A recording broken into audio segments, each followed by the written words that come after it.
Ladies and gentlemen, welcome to episode 120 of the It's Obvious podcast. My name's Garrett Drake. I'm joined alongside Jacob Alka. How you doing, buddy? I'm doing quite well, Jacob. We're lone wolfing it today. We are. I guess it's not a lone wolf. What would it be called? Two wolves in the pack that have ventured off into the wilderness without their papa. Yes. The papa who normally leads this wolf pack on the podcast. Yes, Papa Pew. Yes, Papa Pew is with a different herd in Birmingham, Alabama, working hard. Actually, I take that back. He's been in Birmingham this past week, and now, as of when this podcast goes live, he is back in that state. But currently, we're filming on a Sunday, like we used to in the good old days, the glory days of this podcast. And Preston's home, but he wanted to spend some time with his wife. Of course, totally understand that, before he goes back out onto the road. So you and I are covering for him. We are. To talk some video games, Jacob, and I'm going to be frank. I've missed you dearly. I've missed you too. I haven't seen you, I guess, since last time we recorded. It's weird because I felt like this past week was so long. It felt like an eternity for some reason. I don't know why I feel that way. Did it feel like a long week to you? Okay, I think it's because we haven't put out a video other than the podcast in so long. I mean, I put out my vlog from PAX, but it's been like 3 podcasts in a row just on the YouTube channel. I haven't been streaming either. Yeah, we have not. We've been very caught up in life, so to speak. But I'm now a free man. I've finished all of the work I had from PAX and Destiny and the NBA Live 18 review I had to do for COD Connected. I have that all off my plate, and I am ready to go headstrong back into IOG, Jacob. It's an exciting time. I'm excited. Don't know where I'm going to begin. I have a few ideas floating around in my mind. Really? But it's going to be good to engage with the community once again, to produce videos and stream, of course. You know, I'm going to talk about a specific game that I think I'd like to stream this week, other than Destiny 2. Of course, we'll probably do a little more Destiny 2. There's still plenty of fun to be had in that game. But there's one in particular that's calling out to me. I really think I'm going to give my time to it prior to the end of October with Wolfenstein and Mario specifically. Oh. Of course, we're holding off on Assassin's Creed. I can't wait to hear about it. Yeah, I'm sure you've heard of it, but we'll get there soon enough. But Jacob, tell me, how was your week? Mine, like I said, felt like an eternity. Yeah, mine was pretty average in terms of lengthwise, I felt like. Did lots of work. Worked one more day than I ordinarily do this week, so I was a little more busy, but still got my Destiny 2 time in. That's, once again, the only thing that I've been playing lately. Got my Warlock up to. I unlocked all the subclasses for the Warlock, so I just have to do the Hunter now. And I'll have that Platinum. Wait, I take that back. I still have to do the... what's it called? The Prestige Nightfaller raid. So I'm probably going to try and knock that out next week too. So I'll have that Destiny 2 Platinum, which is one that I really want because, you know, I'm the Destiny guy. Yeah, you are the Destiny guy. And I wasn't able to get it in the first one because of that Flawless Raider trophy. Yeah, that's ridiculous. Yeah. I'm glad they got rid of that in the sequel. Yeah. It's almost impossible to get it in the new ones. Right. It's so tedious. But speaking of the raid, I cleared it again this week and I ran with the Thought Patrol podcast guys. Actually, me and Pace from the community did from our community. Excellent. You joined forces to take down Callus. We did, yes. And we were on. Well, we did it Saturday night was when we actually cleared it, but we were on Callus for a couple of nights, just because there were people that hadn't done it on their side. So I see. We were trying to teach people at the same time, and it was a pretty fun night. Excellent. I'm still enjoying the raid a lot. Haven't really gotten into Trials of the 9 because I just don't have anyone to play with. You do now. Yeah. We just need 2 more. Yeah. I can never catch you online, though. We should do that this week. I have time to do it. Well, it has to be, what is it, Friday to Tuesday? Is it Friday to Tuesday? Yeah. So I guess we could do it tomorrow night. Yeah, we could do it tomorrow. You available tomorrow night? Let me think. And by tomorrow night, we're talking about Monday today, so. I should be. Yeah. I will be after 8:30. Yeah, we should do it then. Okay. Let us know if you've watched this podcast and you want to play Trials of the 9. It'll be the night that this went live. Yes. So we'll need 2 more. 2 more, and what was I going to say? We should stream it too. Yeah, I was going to say it sounds like a great stream, so we should totally do that. Depending when I get home, we can kind of determine who streams, I guess. Yeah. So I'm not sure what time I'm going to be home. It might be around 8 or a little before, so... I'm going to go ahead and say if you have the opportunity to do so, you should stream because you are the Destiny guy, and also I had an atrocious experience in Crucible last night. I'm talking like I question whether or not I may ever go back to it. I was like, holy crap. I've had those games. And that's the thing. You just got to take a deep breath and just shake it off. I typically fare well in Crucible. You know what the scariest part was? I have Mida multi-tool and the mini tool. And that's like the gun of PvP right now.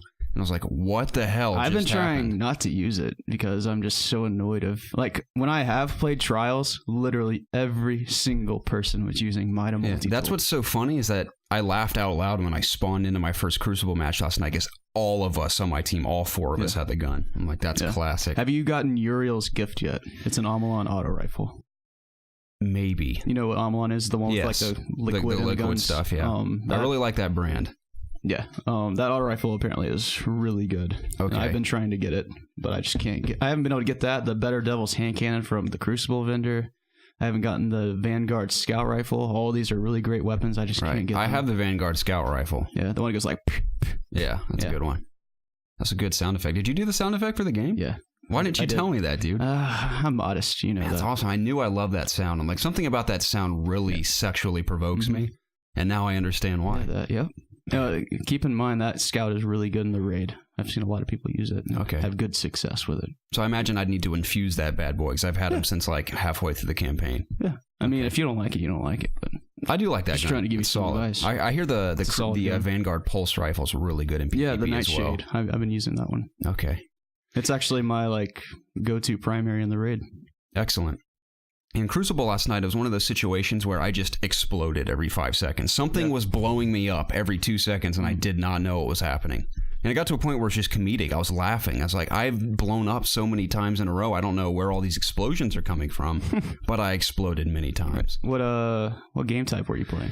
I played Supremacy, I played Clash, and I think it was a combination of those two back and forth. Seems like all I get is Supremacy. Supremacy, man. I've had it with Supremacy. Give me something other than Supremacy. It's like when you're playing with people, they don't realize that the kills don't matter. They just leave crests. I know, it drives me insane. Like, I'll sacrifice my life just to collect 2 or 3 of my own teammates' crests that have fallen and just to sacrifice myself to collect them. Yeah, at that point, it's worth it. Yeah. But you also have to be smart as to when, like, you don't want to go chase a crest and, like, someone's waiting for you to go pick it up because you're going to die. Yeah. Well, Destiny specifically has been wonderful for me the past 2 nights because like I mentioned, I went to PAX and I had a ton of previews I had to write. And then on top of that, I had to review Destiny in a reasonable amount of time. So I finally got that over with.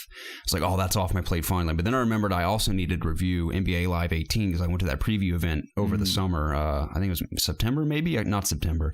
Maybe it was August. Can't remember. Yeah, I don't think it was too long ago. But I went to that preview event for all those EA games, so obviously it made the most sense for me to review that game. But I reviewed that, and I got that off my plate, and I wrote a couple more previews and packs that I was way behind on. And after all was said and done, I was like, I can finally sit down and play Destiny, literally for the very first time without having to worry about writing anything about it or saying anything about it. I can just turn my brain off and play, and it was so good. This is like the first, because I knew I enjoyed it doing the preview event and prepping for the review and everything. I knew I enjoyed the game, but I didn't really get into it until the past 2 nights. I'm like, this is fantastic. I love it. And I am definitely in the grindy portion now. My power level is 269. So I'm very close to that 280 to take on that raid. How are you spending your time as far as playing the game to power level? There's so many ways you can. I always do my milestones every time I get on. I do Call to Arms. I do the what's the other ones that are on there? Flashpoint. Yeah, there's the Flashpoint. There's the Cage treasure chest. That stuff. I just go down the list and do all of it. Yeah. So, and then I do a crap ton of obviously public events go hand in hand with the Flashpoint, but a lot of public events. You got the Nightfall every week. I don't know if you've been doing that. I haven't done that yet. No, I still need to do that. I mean, I have the Guided Games beta tickets to use, but I haven't used them yet. All you got to do is pop I think it's because both nights I've been playing, I've not been in the mood to talk to anyone, and I don't want to get any enough. You have to really plan for a Nightfall now, which I think is cool, but when I'm in the mood, I'll really enjoy that. I've been trying to do the exotic quest from the raid. Once you kind of start it, or the hard part starts once you beat the raid for the first time. You have to do this strike. It's like a prestige Nightfall strike, but it's not the one that it is like this week. It's just like a quest, and it starts you at like 6 minutes. So you have to shoot like all these confluxes or whatever they're called to give you more time. And the enemies are really tough, and the burns changing every like minute or so. Interesting. So it's tough. I haven't been able to do it yet. I've picked up a lot of exotics over the past few days. Gotcha. What do you got? I did a couple quests. I'm in the middle of the Rat King quest. Yep. I'm at the last step. I haven't been able to complete the last step. I haven't had people to do it with. Okay, what's the last step? It's doing the Nightfall with 5 minutes left on the timer. Oh, that's insane. Holy crap. Okay, I've not reached that point. I'm waiting for one of the easier Nightfalls to do it. Like the very first week that I was live, that strike is probably one of the easiest ones to do it in. But that's the thing, the modifiers are always changing, so okay, it just depends what the presets are every week. I'm trying to remember what's the other... Because the one that it was this week, it's like impossible to do it. What's that hand cannon that you like that looks like the German Luger or whatever? It's called Strum. Yeah, Sturm. I did that quest. I have that one. I like that hand cannon. Sturm and Drain. I mean, I don't use it often, but when I do, because there's been a couple times where my energy weapon will run out or something, and for some reason I had to equip it for some quest. Yeah. Last night I used it. I'm like, oh, this is pretty decent. But I have that. I have Borealis. Borealis dropped for me twice, actually, which is kind of frustrating. I haven't gotten that one yet. Got that one, and I got it the second time, and I just infused it with my old one and powered it up. There you go. I have the rocket launcher Zero was selling this week. What's it called? Did you pick that up? I already had it, though. Okay. Wardcliffe coil. Yeah, that thing's pretty deadly. Yeah, it's awesome. It's handy for public events, especially when all those enemies are grouped together. It was probably one of the first exotics I got, was that rocket launcher. Nice. Interesting design on that thing. Yeah. I like it. What else did I pick up? Of course, I said I got them. Is it Mida or it's Mida, correct? Yeah. Mida multi-tool, and then there's the Mida mini tool. Yeah. I love those guns. Those guns are awesome. Now, I will say the Mida multi-tool quest was cool when I first started out, and thank the Lord I was hoarding scout rifles, like rare and legendary scout rifles. Yeah, that's annoying. I didn't have a problem with the final piece of the quest, but one of the stupidest parts of it to me was like, get 50 airborne kills with a submachine gun. I'm like, that's so easy, but also so stupid. Like, why is that a thing? That's such a waste of time. I mean, I go to Titan, I'm like bunny hopping around like an idiot, killing things. It's like literally just hopping and shooting things for an hour. Like, I was doing mine on Nessus, I remember. I was like, this is ridiculous. I'm like, why is this part of the quest? But whatever. And it was satisfying picking that gun up. Yeah. I'm not very happy with the exotic quests this time around. Did you play Taken King? You did, right? I did. Those exotic quests were much better, I remember. You think so? Yeah. And there were more of them. Yeah. There was only like 4. I'm sure we'll get more. I mean, there's the raid one too, so I guess it's 5. Yeah. But still. I think I've done all the exotic quests then. I have Mida, I have Sturm. Rat King. I'm in the middle of Rat King. What's the fourth one? What's the other one? So isn't there like a shotgun one or something? I don't think so. I think it's interesting that 2 of the exotic quest lines are both hand cannons. There's one kinetic and one energy. One's a sidearm. Okay, that's what it is. Rat King sidearm. Cool. What is the other one? It's gonna kill me if I don't remember. I feel like I either have it or know of it. I just can't pull it out of my brain. I can't remember. Jacob, I have no idea. But I'm enjoying the game. I look forward to finally doing the raid. By the time I get to the raid, everyone's going to be over it by then. Mm-hmm. But I'm very close. I'll get there this week, undoubtedly. And I'm excited. Got to do the Nightfall. And I guess we'll do Trial of the 9 tonight, as when this podcast goes live. I'm very excited for that. Me too. I hope we don't get our asses kicked, Jacob. We might. I told you last night, it was bad. The only experience I've had is just bad. I will say, though, I noticed most every team that slaughtered me were all from the same clan communicating, so that makes total sense as to why we were getting killed. So, and my team just couldn't stick together, no matter where I went. I tried to follow people. I'm like, all right, I guess I'll just follow you, and it still didn't work out. It's all about team shotting and peeking corners. Yep, that's exactly what it was. That's what the PvP is now. So, how do you feel about that? How do you feel about the PvP overall so far in Destiny? I like it more than Destiny 1. It's still too early to say whether I'm completely in love with it or not. I like some of the new modes. I think Survival and Countdown are fantastic. Yeah. See, I haven't played a ton of those modes or that playlist because it takes so long for every match to end. I feel like in the quick play, I can just kind of jump through things quickly. That makes sense, especially when you're doing Call of Arms and stuff. Yeah. So... But sometimes, like, when I'm trying to do, like, you know how every day there's, like, challenges. You have to do 3 challenges and determine, like, it's always random what you need to do them in. So if I get the one from the Crucible, I'll go in and do that. And, like, sometimes, because there's only 3 challenges per day for the quick play and the competitive match. So you can kind of pick which ones you want to do. So sometimes I'll do, like, some of the quick play, some of the competitive, depending on which ones are easier or not. Mm-hmm. So that's just a good way to get more XP and get more loot from the vendors. Excellent. Yep. Well, I mentioned I also played NBA Live 18. Yes. How did you feel about that game? It's interesting because when I went to the preview event and I played the new campaign mode called The One, I genuinely thought it was awesome. And The One? It's called The One, yes. Okay. I still think it's awesome because it's a very unique idea where it blends an RPG with a sports game. I literally describe it as a sports ARPG. What was your max stat? Well, I'm getting to that because I was actually disappointed with what happened when I was playing the 1. But my max stat was in layups because I chose the class where whenever I drive, it was called the slasher class. You have different classes. Slasher.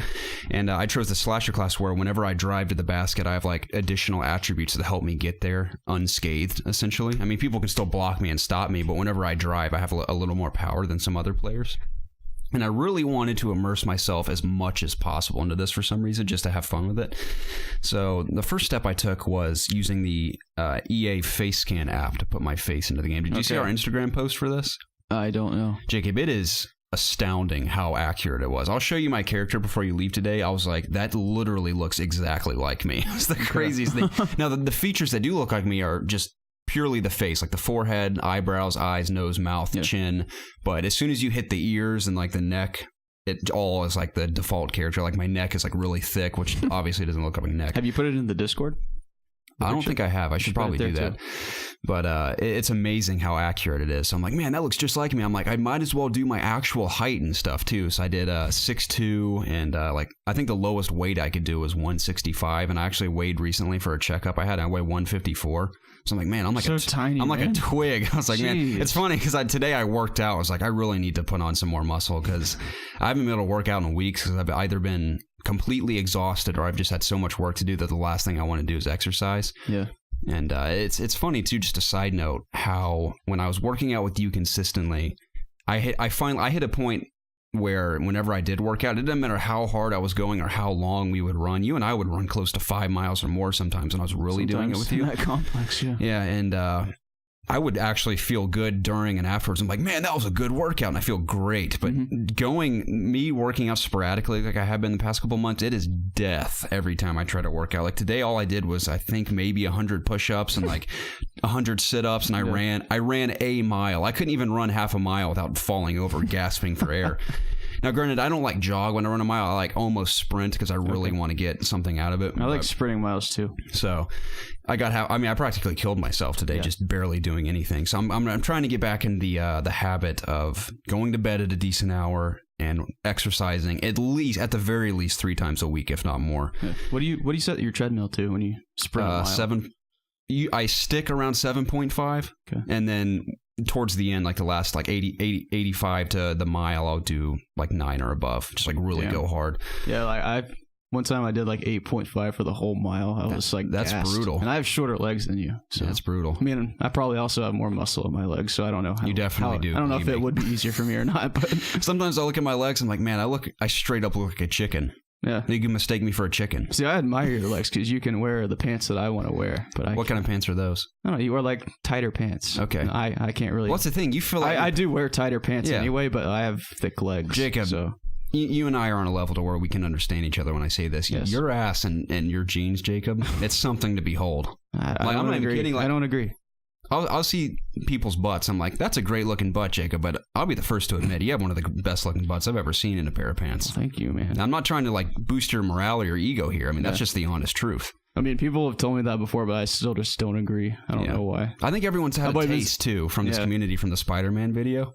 Right. So, the butt clenching. Yeah, that was phenomenal. Yeah, I'm very self-conscious about my like legs. I don't know why. I just think they're too big. Jacob, if anyone should be self-conscious, it's me, man. Like I said, I look like a chicken. Yeah, all the fat in my body goes to my thighs. Interesting. It drives me insane. Well, you do a lot of squats too, don't you? I've been doing less lately. I don't know. I'm doing a little bit of experimenting to see if I work out my legs less, but I do more running if I'll lose more weight, or if I just work out my legs a lot with some running. I don't know.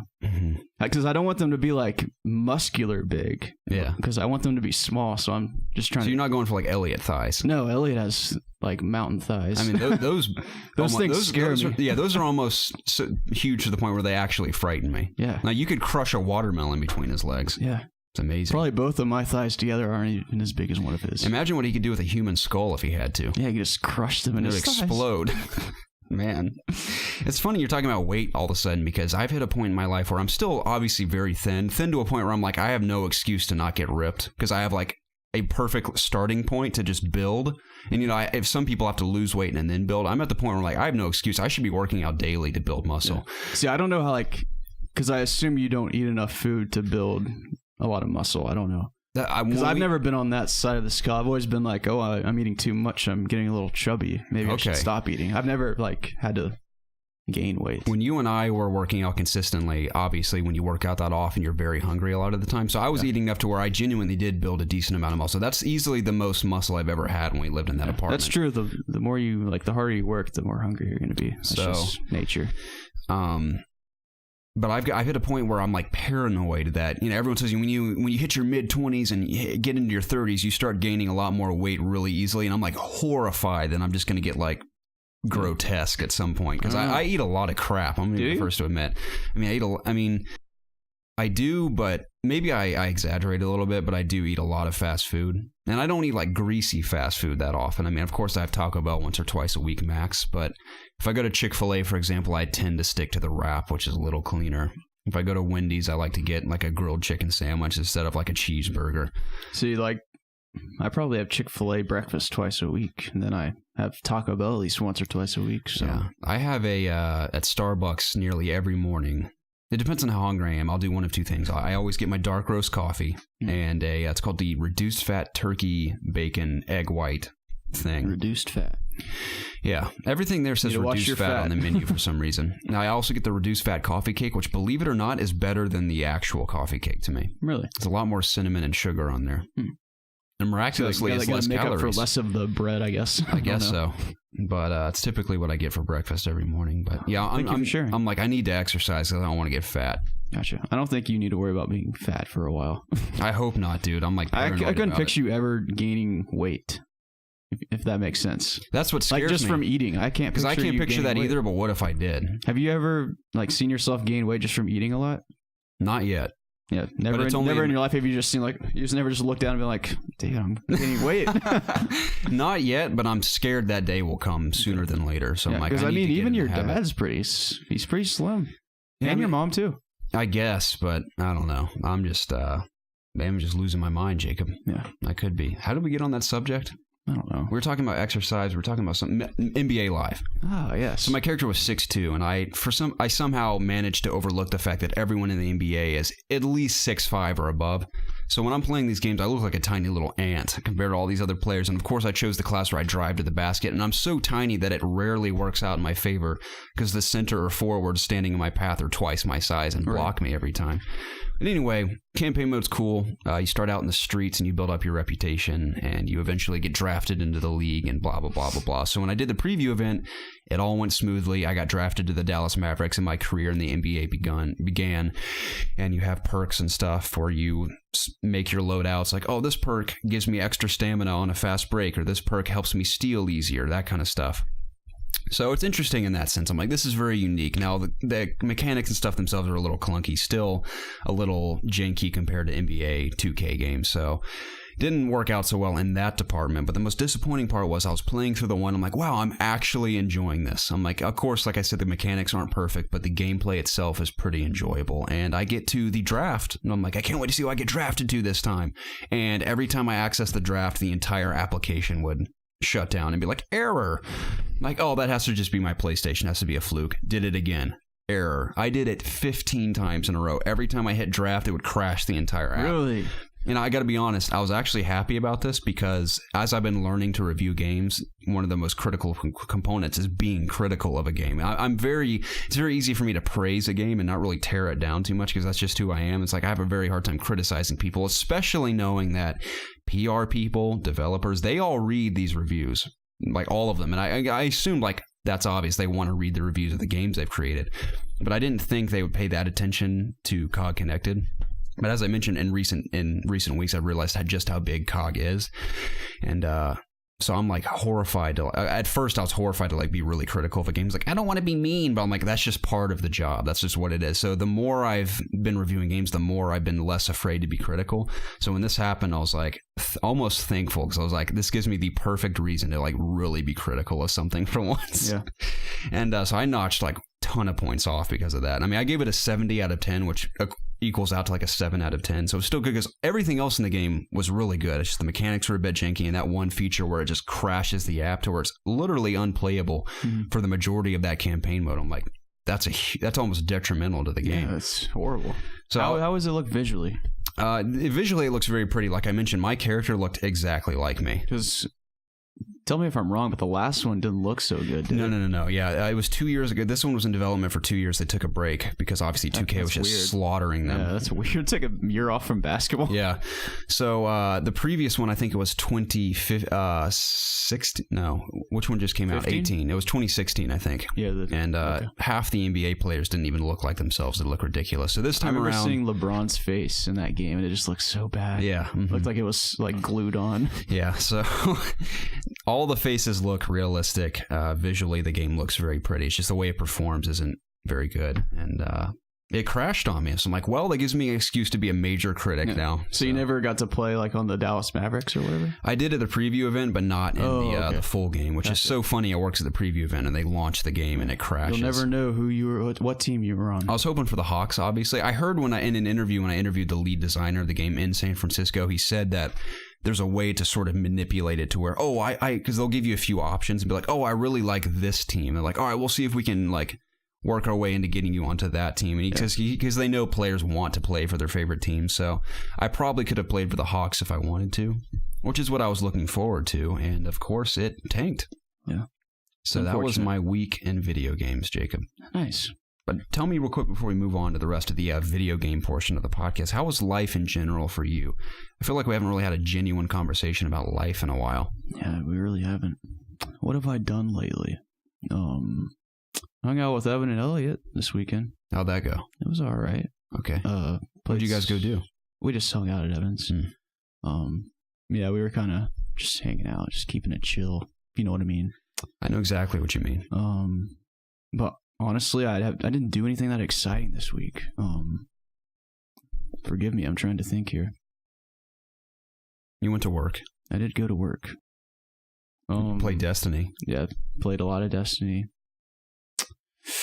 Yeah, I'm just a boring slate this week. That's all right. I'm sorry. That's okay. I went to school. Must have done something exciting.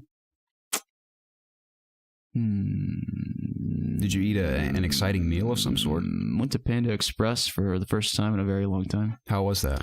It was good. Okay. They have this new like honey sesame chicken. Mm-hmm. That shit's good. That sounds delicious. Yeah. I actually had it once last weekend and then once this weekend. Okay. And, I'm going to go back next weekend because I'm really into it. It really turns me on. Yeah, I went to, me and Casey like to go to this family-owned Chinese restaurant in Alpharetta. Okay. And that's not called Rice. It's not called Rice, no. It's called the Wok and Chopstick. Did I go there with you once? I don't think you did, no. Do you know? I've never been there with anyone but Casey. Okay. So. What place did we go to? You and I? When we had that double date. Double date. Oh, that was Volcano. In Alpharetta. That place is pretty good too. Yeah. Wok and Chopstick is better. When I say walk, I'm not saying like walk to the store. I'm saying WOK. Yeah. Wok and Chopstick. Yeah. But Casey calls it Nancy's because the lady who owns the store is named Nancy. Okay. Now she is Asian and she has an Asian name, but most Asians I've met in America go by their American versions of their name. Okay. So she goes by Nancy. Wonderful lady. Amazing restaurant. And we also get something called the honey chicken there. It's glazed like orange chicken, the same consistency, but it's like honey. Yeah, tastes better. It's so amazing. Yeah, it's so good. So, I had Tendrum this week, similar to Panda Express. Yeah, I've never actually had Tendrum. It's wonderful. Is it better than Panda Express?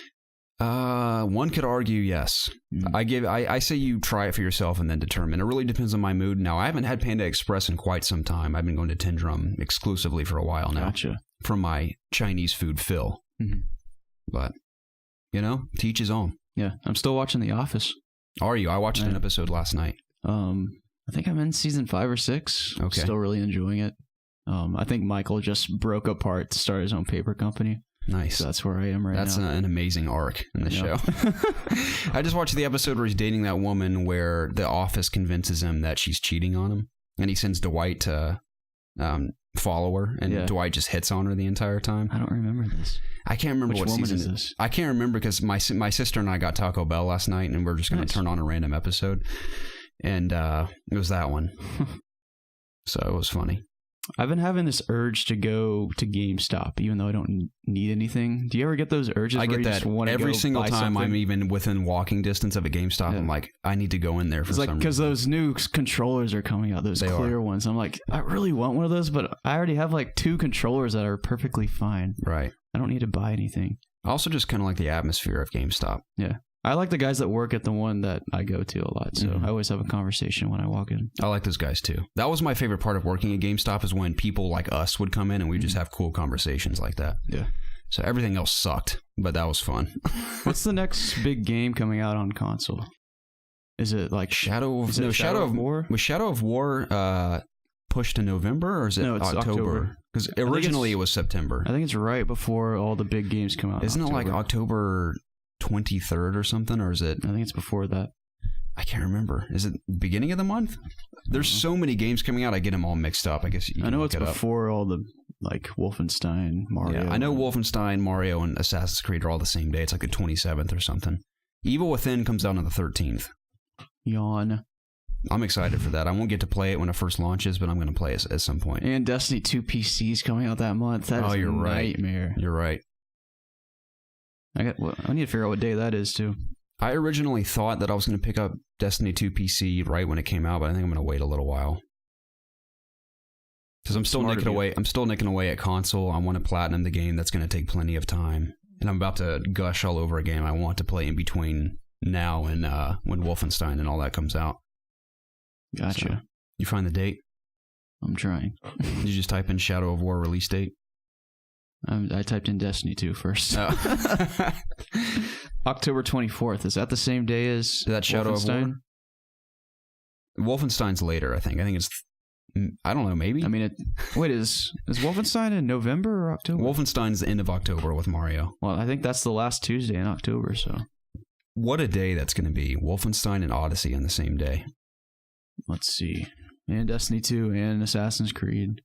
And what was the other game? Evil Within. No. What were Shadow of War. Shadow of War, yeah. The whole reason this discussion started was because of that game.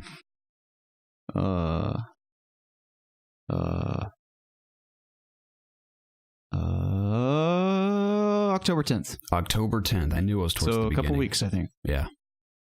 I'm not going to pick that up at launch either, I don't think. Okay. Tell me what you're going to be playing instead.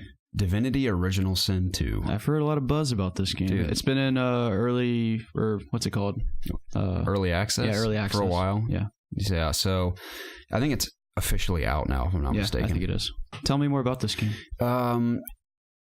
I've heard it described as a hardcore PC RPG for people that just love hardcore PC RPGs, essentially. It's from an isometric perspective, similar to Diablo. You have a party of people that you can play up to 4-player co-op, but normally when you're playing by yourself, you have 4 party members. There's so much. I just recommend reading or watching a review. This is PC only? It's PC, yeah. And it just the world looks amazing. The style of it, there's humor to it, and all the character classes are super unique. And I've heard that you can just have so much ridiculous fun with the game. The way you craft your character and the things you can do is just so wacky and over the top that you can almost truly do anything in the game. So how close is the world design to something like Diablo? Very similar. Okay. So it's definitely within that like time period of medieval. Is the story similar too? Like, is it? I don't know what the story's like. Okay. I don't know what the story's like, but just the name kind of sounds like it would be something like that. Right. I never played the first one. I'd always heard the name Divinity, and especially with this second one coming out, I heard a lot of buzz for it. But now that all the reviews have come out and all this gameplay I've seen, I'm like, this looks so good, and I don't know why she's calling out to me. I'm almost in the mood to just sit down on a nice evening or nice morning when I don't have anything going on and just get into that world for a while. Yeah, I might pick it up too. I'm gonna watch some stuff on it. So, and I'm tempted to stream it and maybe do some videos for it, just purely out of my own curiosity. Gotcha. So, because we could do a ton of Destiny stuff, but who really cares? Yeah. Because we're all playing Destiny, and even Destiny YouTubers that we follow, I rarely watch their videos. I watch them all the time now since I'm playing. That's the thing. Like I either watch a ton of Destiny videos when I'm playing Destiny, or a ton of Overwatch videos when I'm playing Overwatch. I've been catching up on podcasts while playing Destiny too. Gotcha. So I'm blowing through all my podcasts on my drives. So right. Yeah, it just looks so good. I know I said I was going to gush all over. I don't know that much about it. I just know the bare minimum. Gotcha. But it looks amazing. I really want to play it. Well, you're going to pick it up this week? I'm pretty sure I am. I got to decide what I'm going to do for videos this week first. I know without a doubt I'm going to finish Super Hot, and I'd love for you to join me for that, because that game's so much fun, and I have a blast with it. I just said the same thing twice. It's amazing, and I really want to finish it. I think we only have a few more levels anyway. We're like in the last chunk of the game.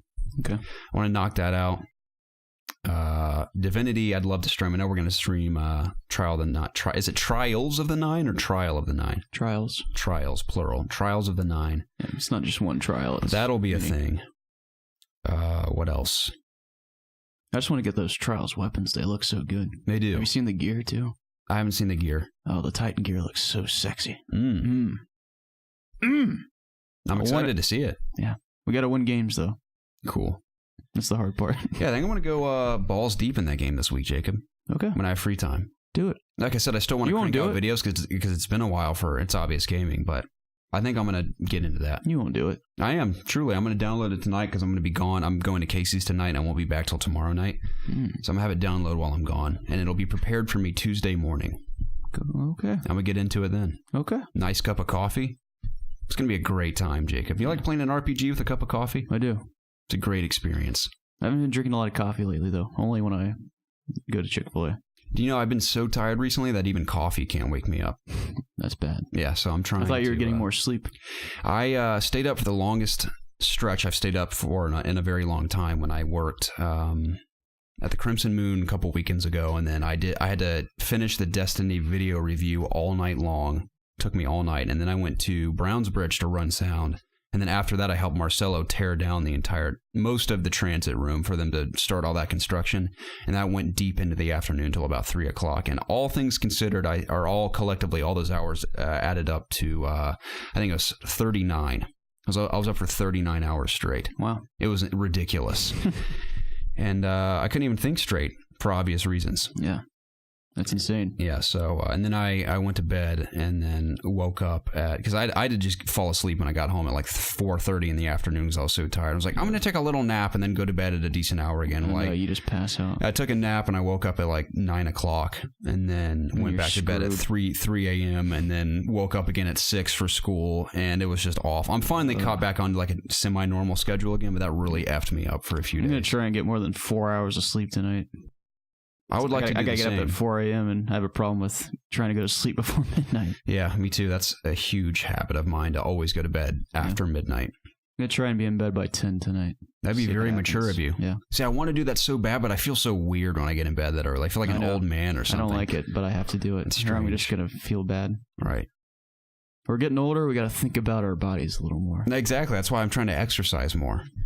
I don't want to get fat, and I won't have a random heart attack because I don't get enough sleep. Yeah, I've also noticed when I don't get enough sleep, I get more cramps more. Like if I'm working out, like I'll pull my quad or something, and I'll have to walk it off or some shit. Or I'll be trying to do calf raises, and like my calf cramps up. It's weird. So my problem is sleep. I get very foggy brained. Like my brain, I can't even think straight. Gotcha. So that's my biggest problem. Yeah.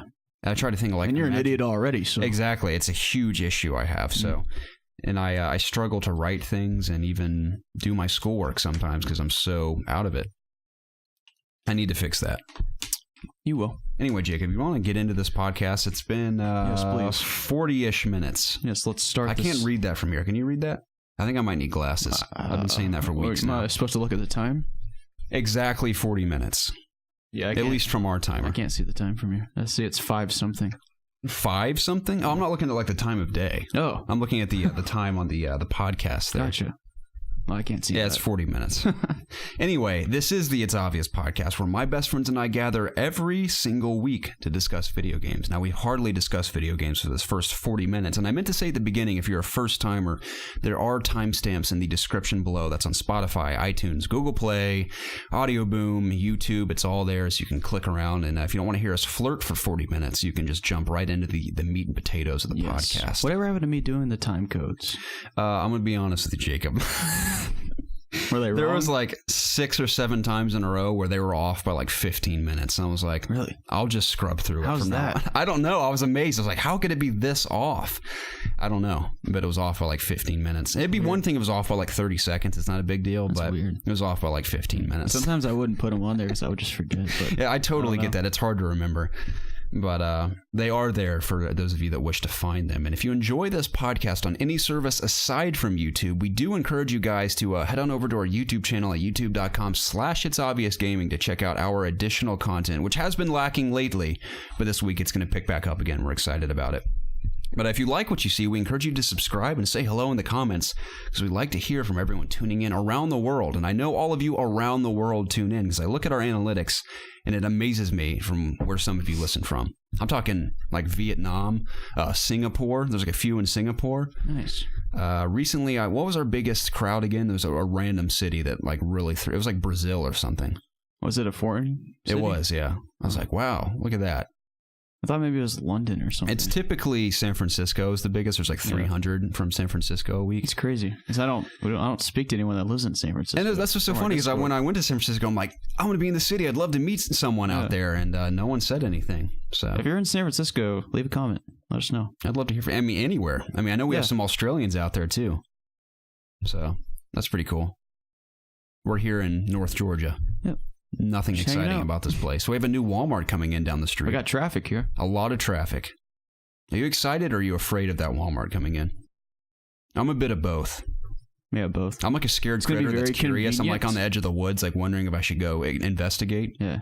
But I'm going to because it's very nice. It'd be very convenient just to go up the road to buy stuff. But it's also, I'm going to avoid that road like a plague when I don't have to go there. Oh, yeah, definitely. I'm going to take the back way for the rest of my life. If it's not like early morning or late at night, I don't go on that part of 369. Yep.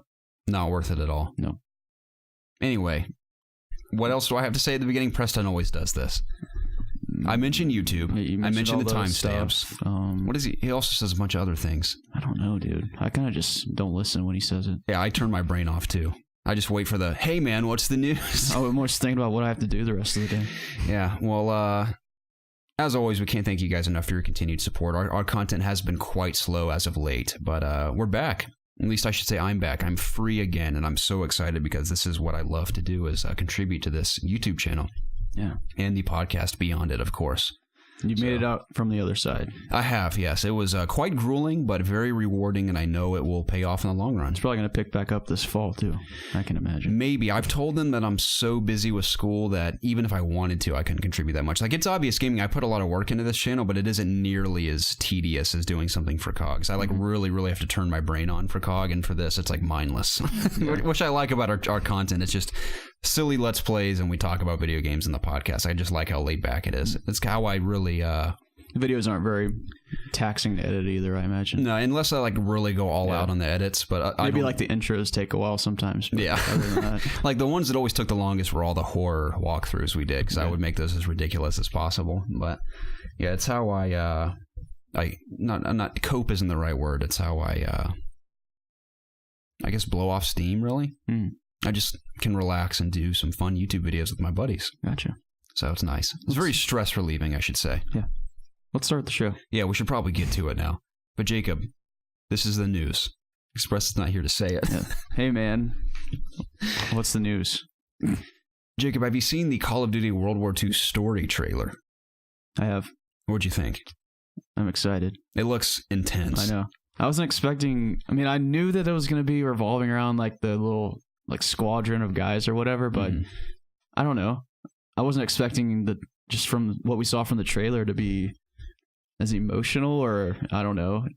It kind of felt, it was like a movie. It was like Saving Private Ryan. Exactly. Saving Private Ryan almost. The game looks great. At least the trailer did. It does. I mean, is that in-game footage? I don't remember. I think so. Yeah, at the very least, it's cinematic. Yeah. But I'm just so excited. I wanted to play that campaign so bad. Maybe both. I'm not really thrilled about the multiplayer per se, but I really just want to play the story. Yeah, all 3 campaigns I'm most excited about this fall are all from shooters. Wolfenstein, Battlefront 2, and Call of Duty World War II. I'm really excited for Battlefront 2 as well. Me too, man. Just the story.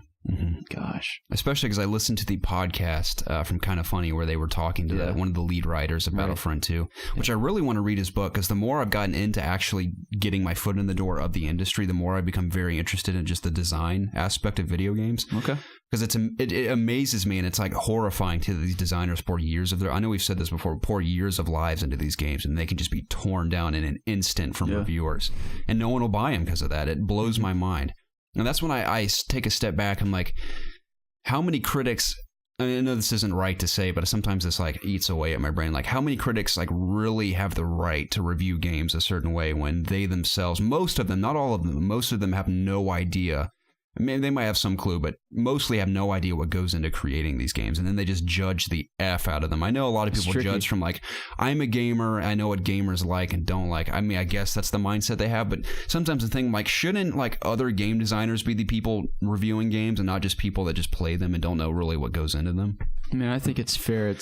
You have to make something that people are going to want to play. Right. And you have to do your job as a creator to, make sure that they're enjoying it. Because if they find something they don't like, they have the right to complain about it. Right. It's freedom of speech, right? Yeah, it's a weird industry too, because there's so many differing opinions from so many different outlets. I mean, every now and then there'll be an anomaly like Breath of the Wild, where almost everyone gave it a 10 out of 10. I don't think it's a 10 out of 10. I don't think so. Then again, I haven't finished it. I don't think so either, but many outlets did give it a 10 out of 10, and that rarely happens. So, but I mean, some people gave Prey like 9s, some people gave it 8s. I think IGN very briefly gave it like a 3 or 4. And then they reverted it because they had like that guy had like the early game review. Yeah, some guy had like a game breaking glitch and like the whole internet freaked out, and he's like, "It's fixed now. I'll revert my." I think he gave it like an 8 after that or something. Okay. But so I don't have any. I can't speak on Prey. I didn't play it. Yeah, I think it just harkens back to the side of me that is not a critic. I'm trying to develop the critical side of me, but I'm just naturally not a critical person of all. Yeah. I mean, I'm very critical of my own work, but of others people's work, I'm not at all judgmental. Rarely am I judgmental about other people's work. So I'm trying to develop that side of me, because for me to get into that industry, I kind of have to have that side of me. So I try to do it in a nice way. I'm like, this really sucks, but I'm sure you tried hard. Like when I was reviewing Destiny, which I want to say about Destiny, I don't know how many of you have either read or seen my video version of my Destiny review, but I'm proud of it, but in a lot of ways, I'm not that satisfied with it, because my original version was far more analytical, I got way more into the story and elements of it that work and don't work. And even the gameplay was far more intensive and analytical, and like really got into the roots of the game, but I really had to dial it back and do it very generically for the final review, just because it was so long. Okay. But it's funny because I had like 4 paragraphs dedicated to the intricacies of the story, and I was like really proud of it. And even the COG guys were supportive, like, we can tell you put a lot of work into this, but obviously it's so long, we do need to dial it back. So I'm like, that's okay. So I condensed 4 paragraphs into a single sentence. Oh my god! Yeah, my single sentence was, though it's a bit formulaic, the story is everything I could hope for in a Bungie developed story, which is true, but I explain why in like 4 paragraphs. And when I say formulaic, it means it's like very generic, very like by the books. And I explain why certain parts of that work and why certain parts don't. I talk about individual characters, what I like about them, where they could improve, where their growth is in the game. And I was like, that's really like where the meat of the review was. But I had to cut down all of that into a single sentence, and I was so bummed. But no, it is what it is, I guess. Yeah. Well, we were talking about Call of Duty, weren't we? We're going on so many tangents this episode. That's what this podcast is. We often do that. I've embraced this. I mean, we're 120 episodes in. If we haven't changed yet, we're not going to change ever. So that's what it is on this podcast. Yeah. But Call of Duty trailer looks gorgeous. How do you feel about the trailer? I don't think you spoke about it. Gorgeous. The trailer looks gorgeous. I like that. I think his name's like Josh something. B-list actor who's in Transformers and stuff. Really like him as an actor. I'm excited to see him in action in the game. All I can hope is, that's the thing about trailers, is that you can see trailers that look emotionally gripping and exhilarating and amazing, but every now and then you'll play through either a game or see a movie where the trailer was amazing, but the execution of the game itself, like the full version, just isn't really up to par. Yeah. So all I can hope is that the trailer lives up to the hype of what it's portraying. Because Infinite Warfare, for example, I thought the trailers for that game sucked. I mean, I didn't hate on it like everyone else, but it did not intrigue me at all. Yeah. But that campaign is one of my favorite Call of Duty campaigns, if not my favorite. Mm-hmm. So I'm hoping that the level of writing and character development translates over to World War II. Now, I know it's an entirely different writing team, entirely different studio, but I'm hoping that level of writing exists within World War II, especially because World War II is such, I mean, it's historical, it's true events. I mean, obviously the characters are all fictional, but the events they go through to an extent are based on real events. Yeah. So I'm hoping the writing is up to par. Hey, I enjoyed Advanced Warfare's story quite a bit. I don't think it ended quite how I wanted it to, but you know, they did a pretty good job with their first go around, so I have confidence that they'll knock this one out of the park. As do I. I like to believe in the good side of things. I like to think things are all side of things. I always like to think things are going to work out for the best until they don't. Right. I sometimes have my doubts depending on what we're talking about, but yeah, I don't know. I have a good feeling about this game. As do I. So. I'm very excited for it. So we will see when it launches November 7th. That sounds right. I think it's the first week of November. It could be right. I don't know. The first Friday of November, I believe. Who knows, Jacob? Let me double check that. While you look that up, I'm going to read our next little bit of news story that got me very excited. It may mean nothing to a lot of people, but to me, it was exhilarating. It's from Phil Spencer himself on Twitter. He said, Fable Anniversary is in the process of being added to Xbox One's backwards compatible catalog. Fable Anniversary, which was the remastered version of the original Fable. So I guess this would technically count as the third iteration of that remaster, unless they're just purely porting it to Xbox One. But I love the original Fable. Fable 2 I love a lot as well. Fable 3 was incredibly disappointing. But the first one holds a special place in my heart, so I look forward to that. Will I play it? Like right now, I'd like to say I will. Highly doubt it. Yeah. But I'd love to play it again. You have the time to boot up that Xbox. I mean, I don't. It's so big. I really don't, Jacob. If it came to PlayStation, I might play it. There's just so many games, like we keep saying. I mean, there's a lot of remasters, a lot of old games that came out earlier this year that I still haven't gotten to. Games I haven't finished, like Persona. I'd like to finish Kingdom Hearts 2 at some point. Mm-hmm. That's probably what I should work on before I pick up another game. I guess it depends on when God of War launches, because there's a lot of rumors floating around. It's going to launch Q1 of 2018. We'll see if that remains true. But if it does, I may or may not get back to Persona by the end of this year or beginning of next year. That's depressing. I think it really depends on the Assassin's Creed reviews, because I plan to play that January of 2018, and if it doesn't really grab me, like if the reviews aren't too positive, and if you impress and get to it before I do and you're not too into it, then I may just not play it at all. What about Monster Hunter World? I think that's coming out in January. Is it? Yeah. Oh, I'm really into that too. I can't remember if it's the end or I think it's the end of January. So I'm definitely going to play that. Yeah, it looks I've never played Monster Hunter, but I'm in the same boat as a lot of other people. That's the first one in forever that's really impressed me. Yeah. At least from the way it looks. Yeah. So some of the like character animations are a little janky, but I don't know. It looks charming. I think it does too. Yeah. I told you one of the tiniest little details I admired about it was when you eat a meal in the game, you see this giant feast in front of you, and your guy actually eats it. I'm like, I can appreciate that. It's very Eastern, yeah. I'm like, I can appreciate that, so I'm excited about it. I am too. We were talking about Fable. Love that game. I could care less about Fable. It's never... Maybe I'll play it again. I'm still holding out for Fable 4 one day in my life. I mean, Fable 4 has so much potential. I mean, now we have The Witcher. We have Elder Scrolls and stuff. I mean, Witcher especially. I mean, I don't know how... Fable's very different from The Witcher, but in a lot of ways it's similar. So I don't know what they could possibly do to even match what The Witcher has done. Mm-hmm. So, Lord, I don't even know... I mean, I know Xbox is in possession of the Fable license. I don't know what they're going to do with it. Yeah.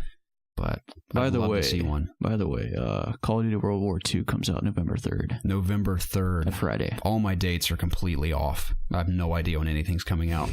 So, that's exciting. When does Battlefront come out? Maybe that's the 7th. I think it's the following week. It's like exactly a week after Call of Duty. Yeah. Next topic. Yeah. Did you see the trailer for Resident Evil 7's Not a Hero DLC? I did not. Tell me about it. I'm going to spoil the ending of the game now for those of you that haven't played it. It's been a while, and by now you've probably either seen the trailer or heard about this, but Chris Redfield makes a cameo appearance. I can't even speak anymore, Jacob. Cameo appearance at the end of Resident Evil 7. I remember when you and I finished the game, we were like, oh, cool! And we were excited about it. So he has his DLC coming on December 12th of this year. And I'm definitely going to play it in VR, Jacob. I'd love for you to join me because I think Resident Evil 7's VR walkthrough is one of the best things we've done on this channel. And that's the most fun I've had doing a walkthrough series. So I think it only makes sense for you and I to pick up the headset again and trade off playing it for that DLC. We'll see. Now, I hope there's a surprise PSVR aim controller for his assault rifles in the game. You think they'll do that? I know he uses a handgun a lot of the time, which just would not make sense with that controller at all. But we'll see. We'll see. Regardless, I'm excited for it. December 12th. Jacob, Rockstar tweeted an image from Red Dead 2 with a simple text that read, Thursday, September 28th, 11 a.m. Eastern. It's happening. What do you think we're going to get? Do you think we're going to get a gameplay trailer? Do you think we're going to get a story trailer? I think we get a story trailer. Story trailer? That makes the most sense to me. I think we will also get a date for the game. Really? You're going to guess? I'm going to guess either April or May of 2018. Let's say May. I'm saying May. I'm going to say May too because the original came out on May 17th of whatever year that was. It's the day before I turned 18. Mm-hmm. It's the first M-rated game I ever bought on my own. Yeah. And I remember, I think I've told this story when I picked it up at GameStop on the 18th, the day after it came out. The guy looked at my license. Of course, I look like I'm 4 years old even when I'm 18. So can I see your license? I give it to him and he goes, oh, cutting it close. He was like, enjoy. I was like, I will. So Battlefront is the 17th of November. So. Oh, 17th, weeks. A couple weeks. 2 weeks. I can see why they'd want that stretch, especially. I mean, even though it's Star Wars, still, Call of Duty's a behemoth every year. Right. Can I share a funny story about Preston real quick? I remembered the other night that I wanted to share on the podcast. Sure. This is priceless. Maybe I've shared this before. Stop me if I have, Jacob. Okay. So when I was a child, I was a 4th or 5th grade at the time. I got my black belt in Tong Sudo Karate at a strip mall in Snellville, Georgia. Okay. So got my black belt. Of course, I was quite proud of it, even though I hated going to karate class twice a week all through my youth. I think I went for 5.5 years straight to get that black belt. And finally got it. And of course, my parents were really proud of me. They wanted to teach me, like, you got to finish what you started. I wanted to quit like 2 weeks into it. And they made me do it for 5.5 years till I got that black belt. So I got it. And I think I got it on like a Thursday. And the following Sunday, I was going to church. And Preston happened to be spending the night at my house that Saturday night. And he was going to go to church with me the following morning. Now, every Sunday, we'd have a show and tell segment of my Sunday school class. Don't know why. The kids would bring in like art projects or something they'd made or silly stuff to do show and tell at the beginning of Sunday school class. So naturally, I'm like, well, I got to bring in my black belt. That's badass. I mean, what kid has a black belt in my age? So I bring it with me to church. Now, Preston tells me in the car on the way, and I'll never forget this, from like 4th or 5th grade, and he goes, the girl that we both had a crush on in my elementary school class was in my Sunday school class. We've talked about her on this podcast before. I'm not going to use her name. Still a gorgeous woman to this day. Pretty sure she's engaged. So that sucks. But anyway. Everyone you've dated is engaged. I never dated her. Never got the chance to because I didn't go to middle school or high school with her. But even when we were kids, we knew she was gorgeous. I have a feeling still what's going to beautiful. happen, but continue. So, Preston tells me on the way to church, he goes, hey, I know there's show and tell this morning. I'm like, yeah. And he goes, well, Jessica's in the class. I'm like, yeah, what about her? And he goes, well, do you mind when you go up there to tell the class about your black belt? Do you mind just telling them like that I have one too? I just didn't bring it with me. I promise. Son of a bitch. This is 100% true. I'll never forget this. And I'm like, and he's my best friend. I'm like, yeah, sure. I don't mind doing that at all. I'll totally do that. I went up there, show and tell. My name's Garrett. Here's my black belt. I did karate for 5 years and I have it now. And oh, by the way, Preston over there, he has one too. He just didn't bring it with him. And everyone's like, oh, cool. We're like, yeah, we both have one. And I just went and sat down. I'll never forget doing that for Preston. And I'm sure the girl we had a crush on did not care at all. Yeah. But I did that for him. Congratulations on your belt. Yeah, it's over there right now. I just remember him asking me to do that and how funny that is reflecting. It just randomly popped into my mind the other day when I was talking to Casey about something. He's like, yeah, man, tell him I have a black belt too. I was like, I got your back, man. So yeah, that was funny. Gotcha. But Rockstar, I'm excited about it. Yeah. I hope it's a release date. We're going to go with May. I call May as well. Is there anything coming out in May that we know of right now? Not that I know of. Oh boy. So if that's the case, then people need to avoid it like a plague. Mm-hmm. Because Rockstar's going to eat everyone's lunch. Yeah, we will. I'm going to assume, like you guessed, it's probably a story trailer, and we will get gameplay snippets throughout Q1 of at least the months leading into probably like March through May. Maybe February, we're going to get gameplay snippets leading up to release like they do with all their games. I think it'll be very similar to how GTA 5 was rolled out. Yeah. They've done that with, I think they did that with the previous Red Dead 2, and it got me so excited. They released a gameplay video of about a certain section or certain activity you could do in the game, and they do like 3 minutes of gameplay with the narrator, classic Rockstar narrator talking about the game. Got me so excited. So, yeah, I think we'll get that. Very excited. Thursday, 11 a.m. Eastern. You can count on me to tune in. I won't be tuning in, but I'll catch it later. Jacob, according to Eric Schneiser of COG Connected, he brings us news regarding Alan House, the CEO of Sony Interactive Entertainment, stating that VR is probably in trouble. Oh, really? Yeah. Now, I'm going to read this article. It's a bit lengthy, but I think it's an interesting discussion to have, and I know you have certain feelings towards VR. And I have similar feelings, but not quite exact, so I think it might be an interesting discussion. Okay. So bear with me. This is from a Routers interview, it says. Alan House, the CEO of Sony Interactive Entertainment, said being the VR market leader isn't all it's cracked up to be when your competition is selling off their VR divisions. He said, I'm not entirely comfortable being the market leader in VR by such a margin that seems to be happening right now. With such a brand new category, you want a variety of platforms all doing well to create that rising tide and create the audience. House's statement was released after the market analysts from International Data Corporation published their latest report for Q2 2017 on virtual reality and augmented reality market. Jitesh Ubrani, senior research analyst from IDC's mobile device tracker, stated, growth in the VR market has been rather sluggish compared to other recently introduced technologies as the amount of investment and, more importantly, the need for end-user education is extremely high for VR. Though the recent price cuts across all major platforms will help alleviate one of the barriers to adoption, providing consumers with the opportunity to learn about products and try before they buy is still a significant hurdle faced by most companies. So, to condense that, they're saying the struggle with VR is that most people don't buy it because they have no idea how it works, what it is. They have not had a taste of it, so they're like, screw it, I'm just going to bypass it completely. Which we were lucky enough to get a taste of PlayStation VR at that event we went to at Best Buy prior to PSVR launching. Now, I still would have wanted it just because #NotFanboy. I really wanted that hardware for PlayStation, and just I was interested in VR at the time. So we were lucky enough to get our hands on it prior to it coming out, but many people still have not tried VR at all. Now, if you go to PAX or E3, a lot of people get an opportunity to play VR. I mean, some of the most popular booths are the VR booths, but it seems to be struggling in the marketplace for obvious reasons. I mean, that's common sense that people don't get to try it, people don't play it or buy it because of that. So, how do you feel about this? Let's say VR tanks completely. Would that phase you in the slightest? Not a bit. Not a bit?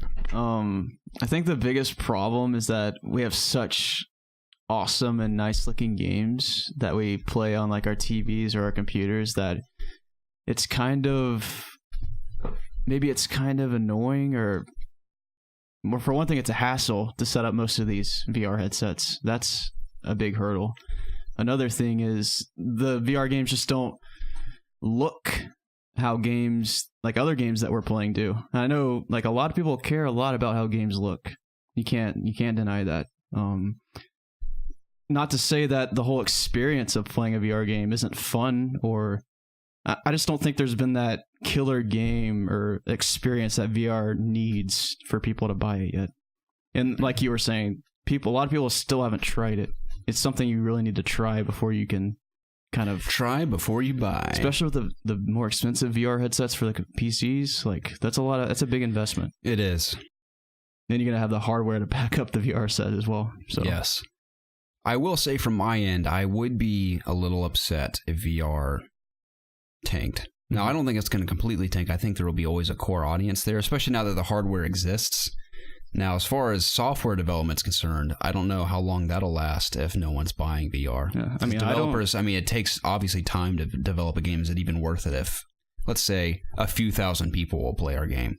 Now, I know PSVR sold very well, but I guess my point is that people only have so much time, and there's so many great games coming out, is that they're choosing to spend their time on those rather than taking a chance on a VR game, like a VR shooter game that just looks okay. I don't know. Mm-hmm. That's the thing about VR is I think when people own a VR headset, myself included, I play as many VR titles as I can get my hands on. Yeah. Now, I know there's a whole lot more that I have not played, but especially the mainstream ones like Resident Evil and Super Hot, Farpoint, stuff like that. And I've played, like on Vive, I played Raw Data and Sprint Vector and a couple other ones that are coming. So every VR title I've experienced that's well developed, I've really enjoyed. I think it isn't really the challenge of people playing games that already have VR. It's the people that don't have it at all yet, and they're just not buying it because they haven't had a chance to try it. And it is so hard for people to demo it unless you go to an event of some sort to try it out. I think it comes down to people not thinking that it's good enough yet to buy. I don't know. I think that's the challenging part, though, is that for it to grow and evolve, I think people need to be playing it. For I know, people that's to the learn problem, right? where they need to evolve. And the challenge is, too, is that I think while it's just going to slow down more and more and more, it's because developers and even publishers will see that if there's no growth, what's the point? You can't make a game if no one's going to buy it. I mean, that's the thing. Like I said, a lot of people have VR. A lot of people would arguably buy it, but beyond that, it won't be seeing a lot of growth going forward because not many people are investing into the VR marketplace. So it's tough, man. Yeah. See, like personally, I haven't seen like a single game that makes me want to buy a VR headset. Okay. It's like I see all these games; they're really cool. It's just like, I have so much other I have this time that I want to spend. I have all these other games that I really love. So it hasn't been worth it to me yet. Yeah. I mean, I will say at the end of every day, I will always prefer to just pick up a controller and relax with a controller in my hands. Yeah. I have to be in a certain mood to play a VR game. So, I mean, that's what sucks is there's great ones out there. Super Hot is a prime example. Resident Evil 7 is an amazing example. So, a lot of great games out there, just not many people playing them. At least in the grand scope of things. Yep. So, I guess time will tell how that plays out. But I would hate for it to disappear because I still believe, I know it's not perfect, it has a lot of issues. And I'm not as fired up about VR as I was when we first started playing, but I still have a heart for it. Yeah. And I do want to see where it can go down the road. It just is a matter of people contributing to that growth and that evolution. Yep. So, we'll see, Jacob. We'll see what happens. Yes, we will. I think this will be a interesting end of this year and next year to see what's happening with VR. Yes, it will. See how many games are coming out by the end of next year, especially for PSVR, since that's what we're most, in tune with. Yes, Jacob. That brings us to our main topic of the show. What is that, Garrett? I'm very dehydrated right now. I need to be drinking more water. Take a swig. I will after I introduce our main topic, and you can give me your general thoughts of the situation. All right. So, I'm excited about this topic. I'm also a little disappointed because I wanted to turn it into something more than what it is. But we're going to discuss, of course, the PUBG and Fortnite Battle Royale mode feud that's been going on between Bluehole and Epic Games. I wanted to turn this into more than just the topic itself. I wanted to be like, it would be great if we did a top 5 or top 10 feuds in video games of all time, like the top 10 feuds that have ever happened in the industry. So I looked some up, and just none of them are even remotely interesting, at least to me. I mean, there's been like, so-and-so said this about so-and-so's game, and they were pissed about it, and like blah, blah, blah. It's like stupid stuff like that. I think this is the first real feud I've seen in a while where I'm like, it's kind of interesting. I mean, it's also kind of ridiculous in a lot of ways, but it's an interesting thing to discuss. I wanted to turn it into more than what it is, but unfortunately, I couldn't find anything worth discussing aside from the feud itself. Did you buy that in Seattle? Casey got it for me. That's nice. Yeah. Casey, whenever we travel somewhere together, she'll get me a coaster from that place. Coaster? Yeah, coaster, it's just kind of, because we were in Tennessee when we first started dating in Nashville, and I was doing a movie thing there. And that's where that coaster came from. Yeah, at the time I needed a new coaster because I only had one. And she's like, I'll just get you a coaster while we're here. So I have one from Nashville, and then she got me one from Seattle because we were there. So it's just kind of a thing now. Gotcha. She owes me one from Savannah, Georgia, I guess. Need one from Orlando, too. Yeah. You need a Disney coaster. I do. I need to tell her she needs to step up her coaster game. Where the hell are my coasters, woman? I kind of feel bad. I don't really get Casey anything when we go anywhere. Yeah, you suck. I really don't get her anything. So, that's the thing about me, though. I guess it's just my personality, because people giving me things doesn't make me feel differently about them. Not that I want to get something out of something giving. Not that when I give someone a gift, I want them to feel a certain way about me. I don't feel that way at all. It's just I appreciate gifts. I like a good gift, but I don't get that excited about gifts. Well, I guess it's not about you getting excited if you're giving a gift, right? It's about them being happy. I guess, like, if they're happy about giving me a gift, it's just like birthdays, for example. I don't give the slightest crap about my birthday at all. I think that's why sometimes I forget people's birthdays, because I just don't care about birthdays.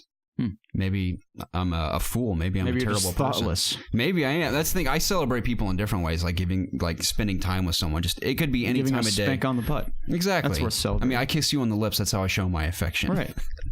But just because that's the thing that, like, some people get really hung up on anniversaries and birthdays and certain dates, and to me, it's just another day. Like, I know those days have meaning to some people, but I could spend time with Casey on a Thursday afternoon at McDonald's, and I'd still feel the same about her than I would on any other given day. So I don't get hung up on days or gifts or anything. So I think that's why I don't feel like, oh, I need to get someone something. Got a problem with McDonald's? No, I love McDonald's.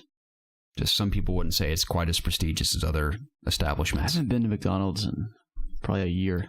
I got a Coca-Cola from McDonald's recently. And I also tried their new chicken tenders. Did you know they have new chicken tenders? No. They'll never be nearly as good as Zaxby's, but they're pretty good. I've been getting tired of Zaxby's chicken nuggets. Have you? Or not nuggets, they're tenders.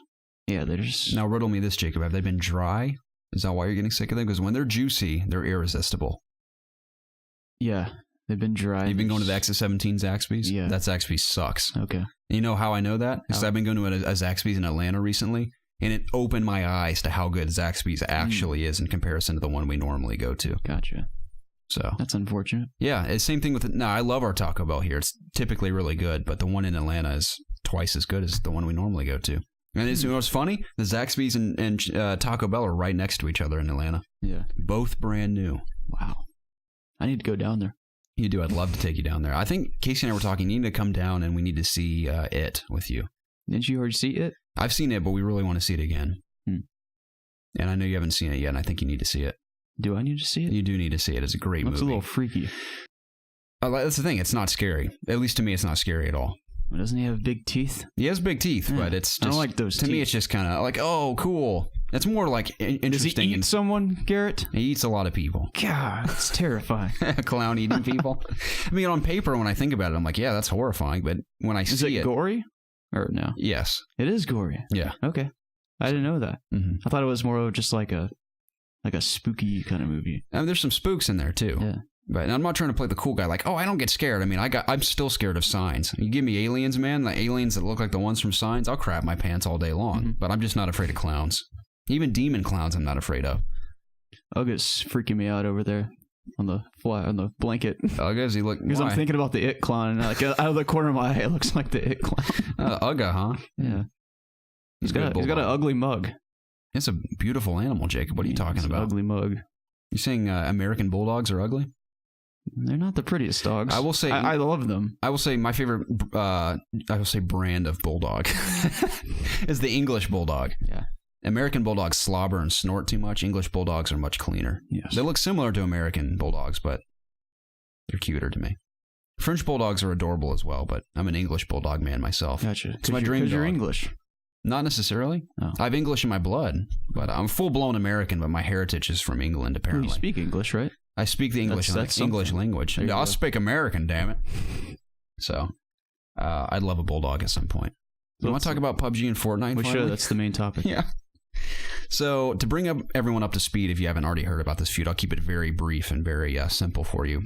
Essentially, if you have not seen the trailer yet, Fortnite, which is the game where you play as the people surviving through the storm of monsters, where you build fortresses and defend them from waves of monsters. You have a home base. You can turn into this massive fortress. It's really just a tower defense game mixed with survival elements, I guess you could say.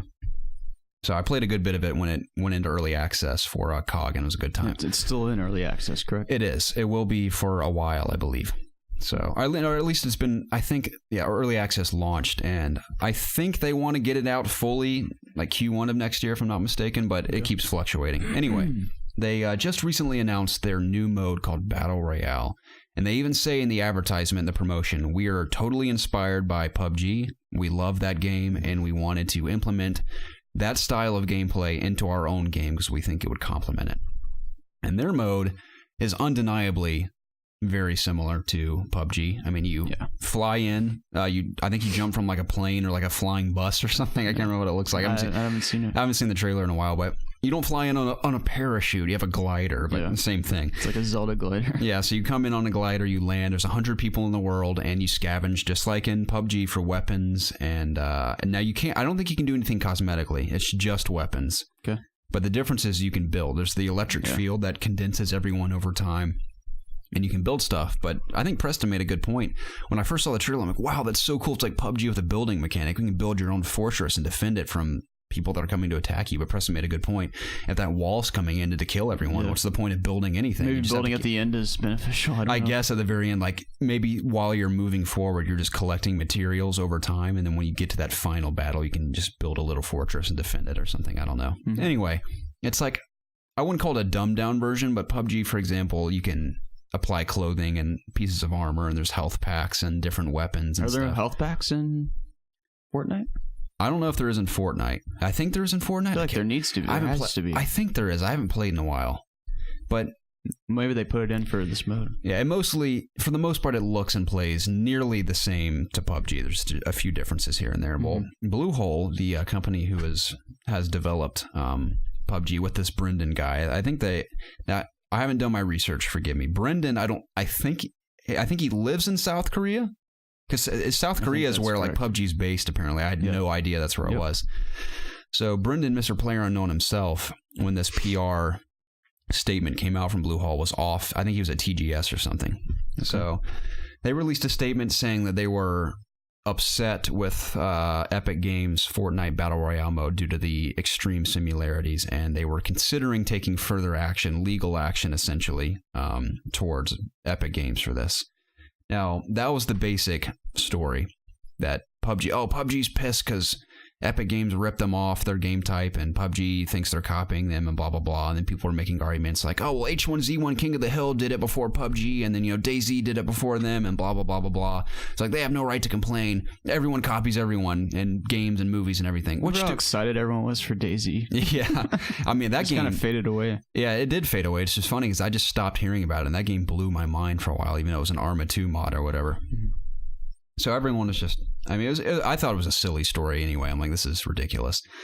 But it turns out there's more merit to their complaints, which I didn't really consider, which is interesting. So I'm going to bring us up to speed here because they followed up their statement to PC Gamer. I'm sure they reached out to other outlets as well. But I grabbed an article from PC Gamer, and they kind of clarified their reasoning behind their outlash towards Epic Games. Okay.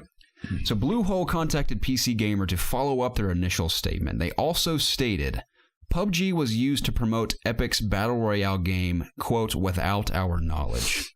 Now I was like, well, who cares if they're like not going to say, we're going to tell people that we're inspired by your game. To me, I wouldn't care.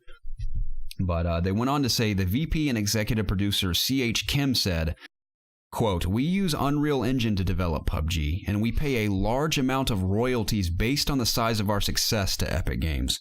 Now, I had not realized that PUBG was developed on Unreal, and Unreal, I think, was created by Epic Games. So, PUBG, with as much money as they're making, they're paying royalties to Epic Games for Unreal Engine, which I'm sure Epic Games is like, this is amazing that PUBG is exploding because we're getting all these royalties. Is Fortnite made on the Unreal Engine too? I assume it is. Yeah, Fortnite is. Yes, it is. I was going to say, now the royalties aren't dictated by the sales of the game. They just purely pay royalties just based on using the engine, of course. Yeah. But the PUBG people went on to say, we're starting to have concerns that they're going to develop new features or improve something in the engine to support Battle Royale gameplay and then use it for their own game mode, but not supply the updates to the engine to the PUBG team. So they're worried that Fortnite's going to take this idea that PUBG created, copy it over to their own game, and not only develop it for their own game, but expand upon it and implement new mechanics or features or whatnot into their own game, but not supply Bluehole with the same features. Which is an interesting argument to have for sure. But where was I going with that? There was something very specific. My brain's melting. Let me read this. It'll help me. Epic Games. That's another thing. That's what I was going to go into, is that I'm not the first to say this, and many sources or media outlets have been stating this, is that PUBG would have been better off never saying anything about this, because them calling out Epic Games and Fortnite just brings a ton of publicity to Fortnite. People that had either not heard of it or not played it at all or been on the fence of playing it may now consider, I should probably check this game out if PUBG's all up in arms about them creating this game mode. Yeah. And PUBG's so huge, I think they've sold over 10 million copies now, the early access mode at least. Yeah. And Fortnite's free to play right now. So I think they had, how many concurrent did they have at one time? I think it was... it was well over 1 million at one point. I think it was like 2 million or something. Yeah, it's insane. It's ridiculous. It beat the record for that Dota. Yeah, it's incredible.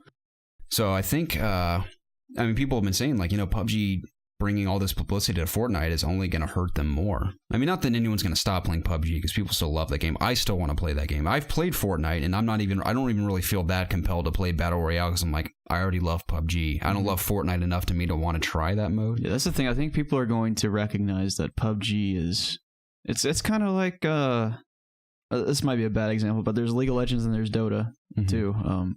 League is, they're both extremely popular, so this isn't the greatest example, but League of Legends has always been more popular than Dota, just because it's, I don't know. I think it was first. I shouldn't say that. Right. I don't know if it was first. I don't know. I don't know anything. This is a bad example. I make things up as I go and just hope they're correct. Yeah.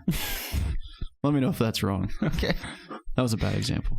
So we're talking about PUBG and Fortnite. So, the last thing that kind of said, there's a ton more to it, but this is the basic gist of what they were saying. They ended with saying, it was just a bit surprising and disappointing to see our business partner using our name officially to promote their game mode.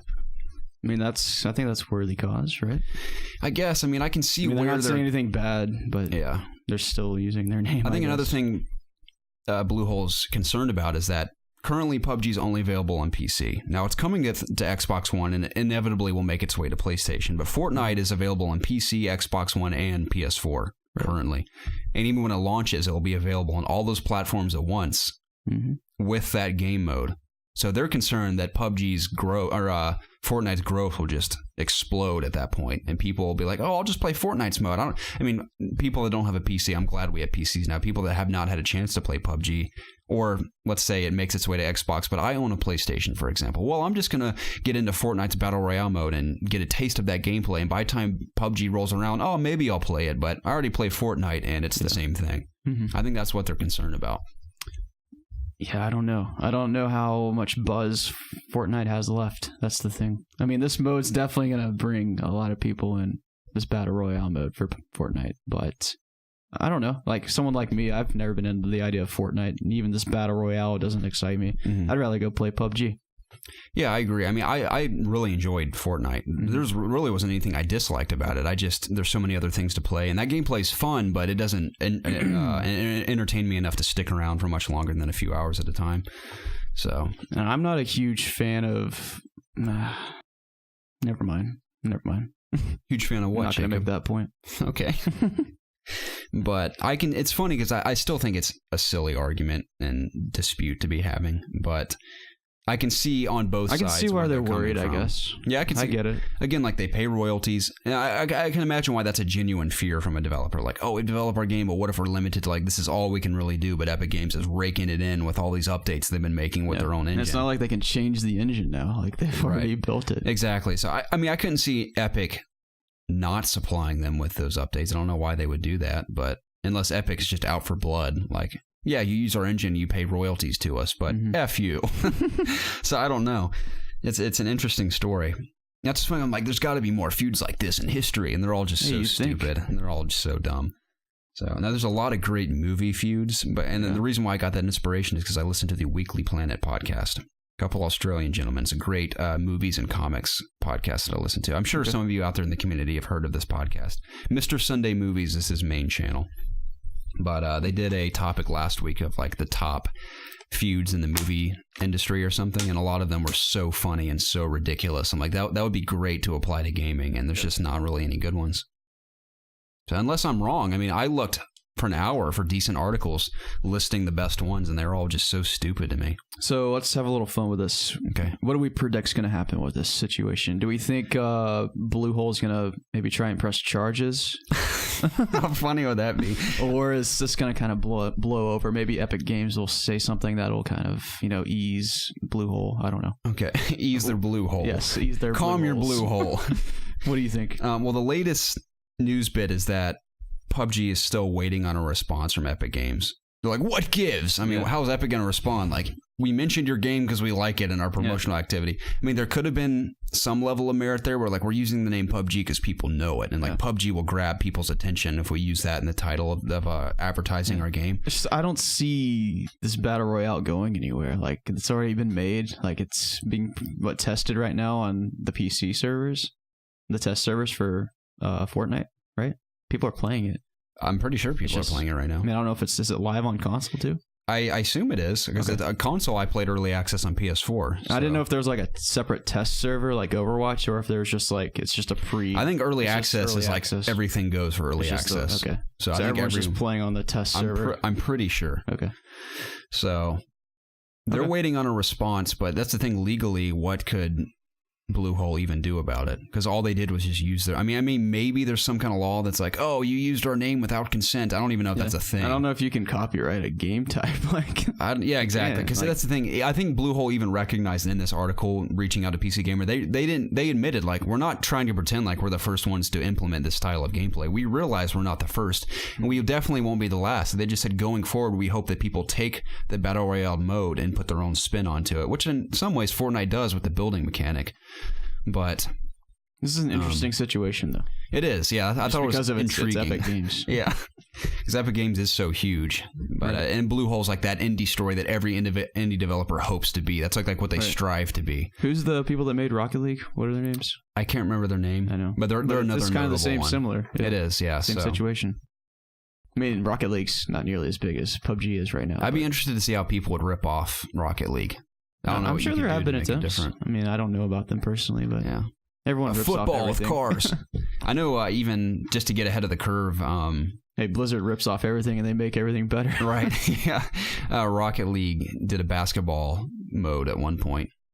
Ready to shoot hoops. Like, I'm sure someone already like, we should make a basketball version of this game. And Rocket League's like, why don't we beat everyone to the curve and do every sport in our game as like a gimmick? Yeah.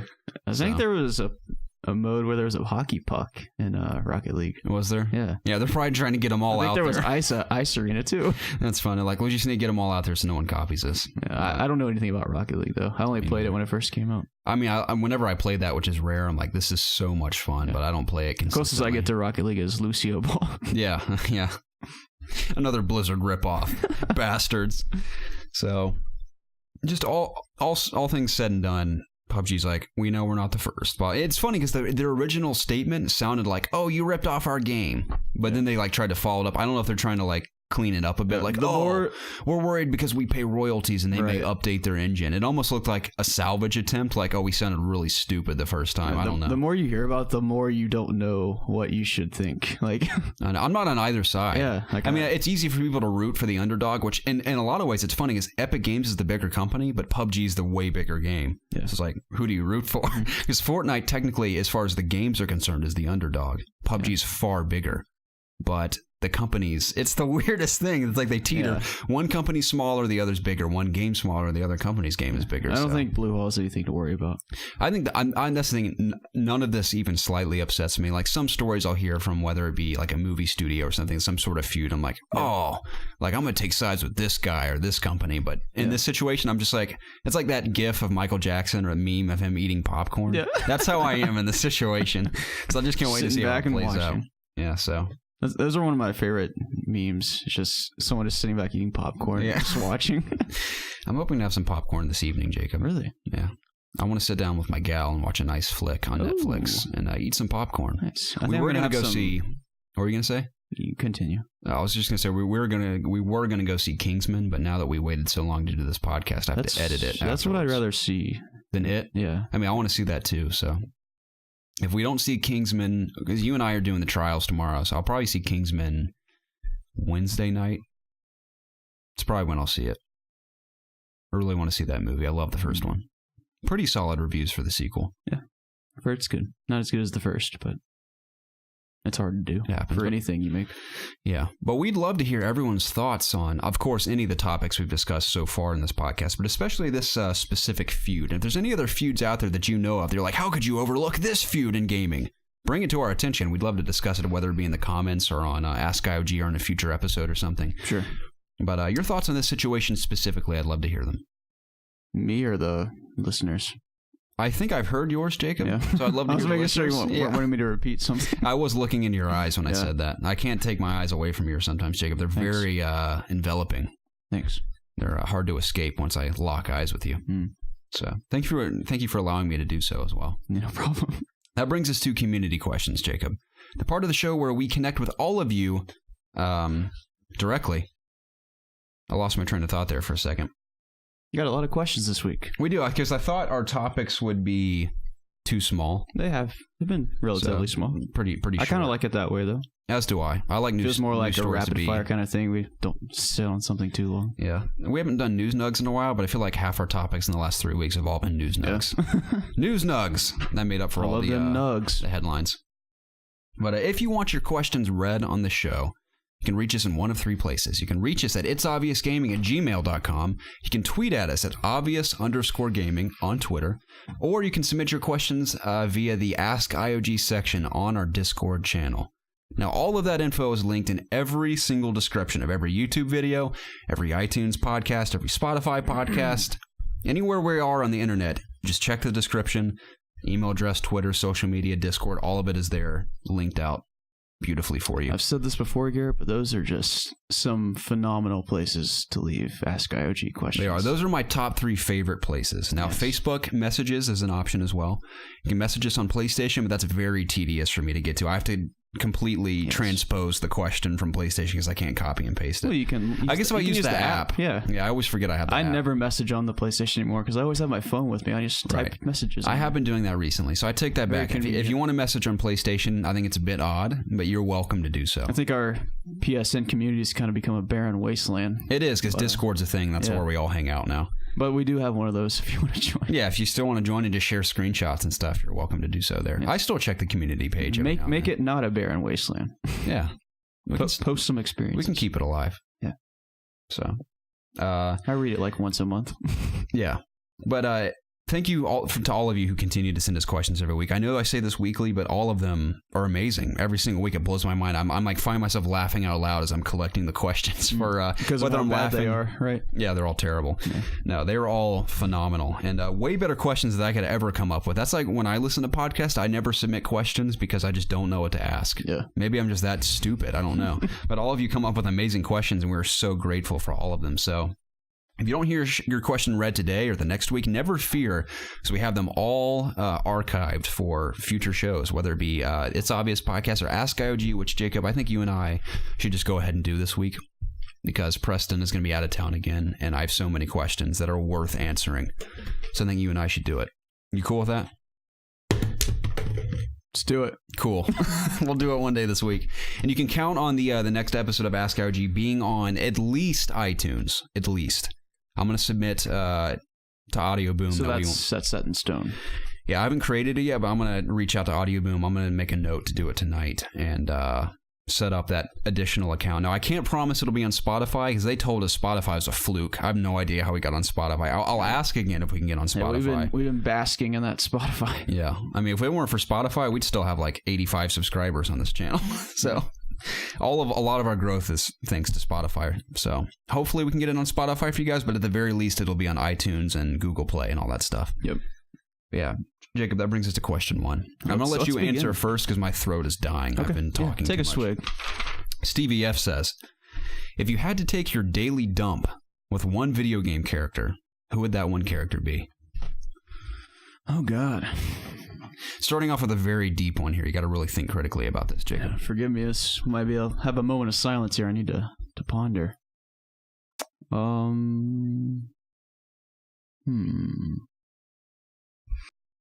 Need to reach into the far depths of my brain. Who would I want to talk to me or share a dump with me? So does that mean they're also dumping? Yeah. Okay. Let's take this one step further. There's not a stall dividing you. You both are in a room that has 2 toilets you're sitting on together, maybe holding hands. Oh, gosh. I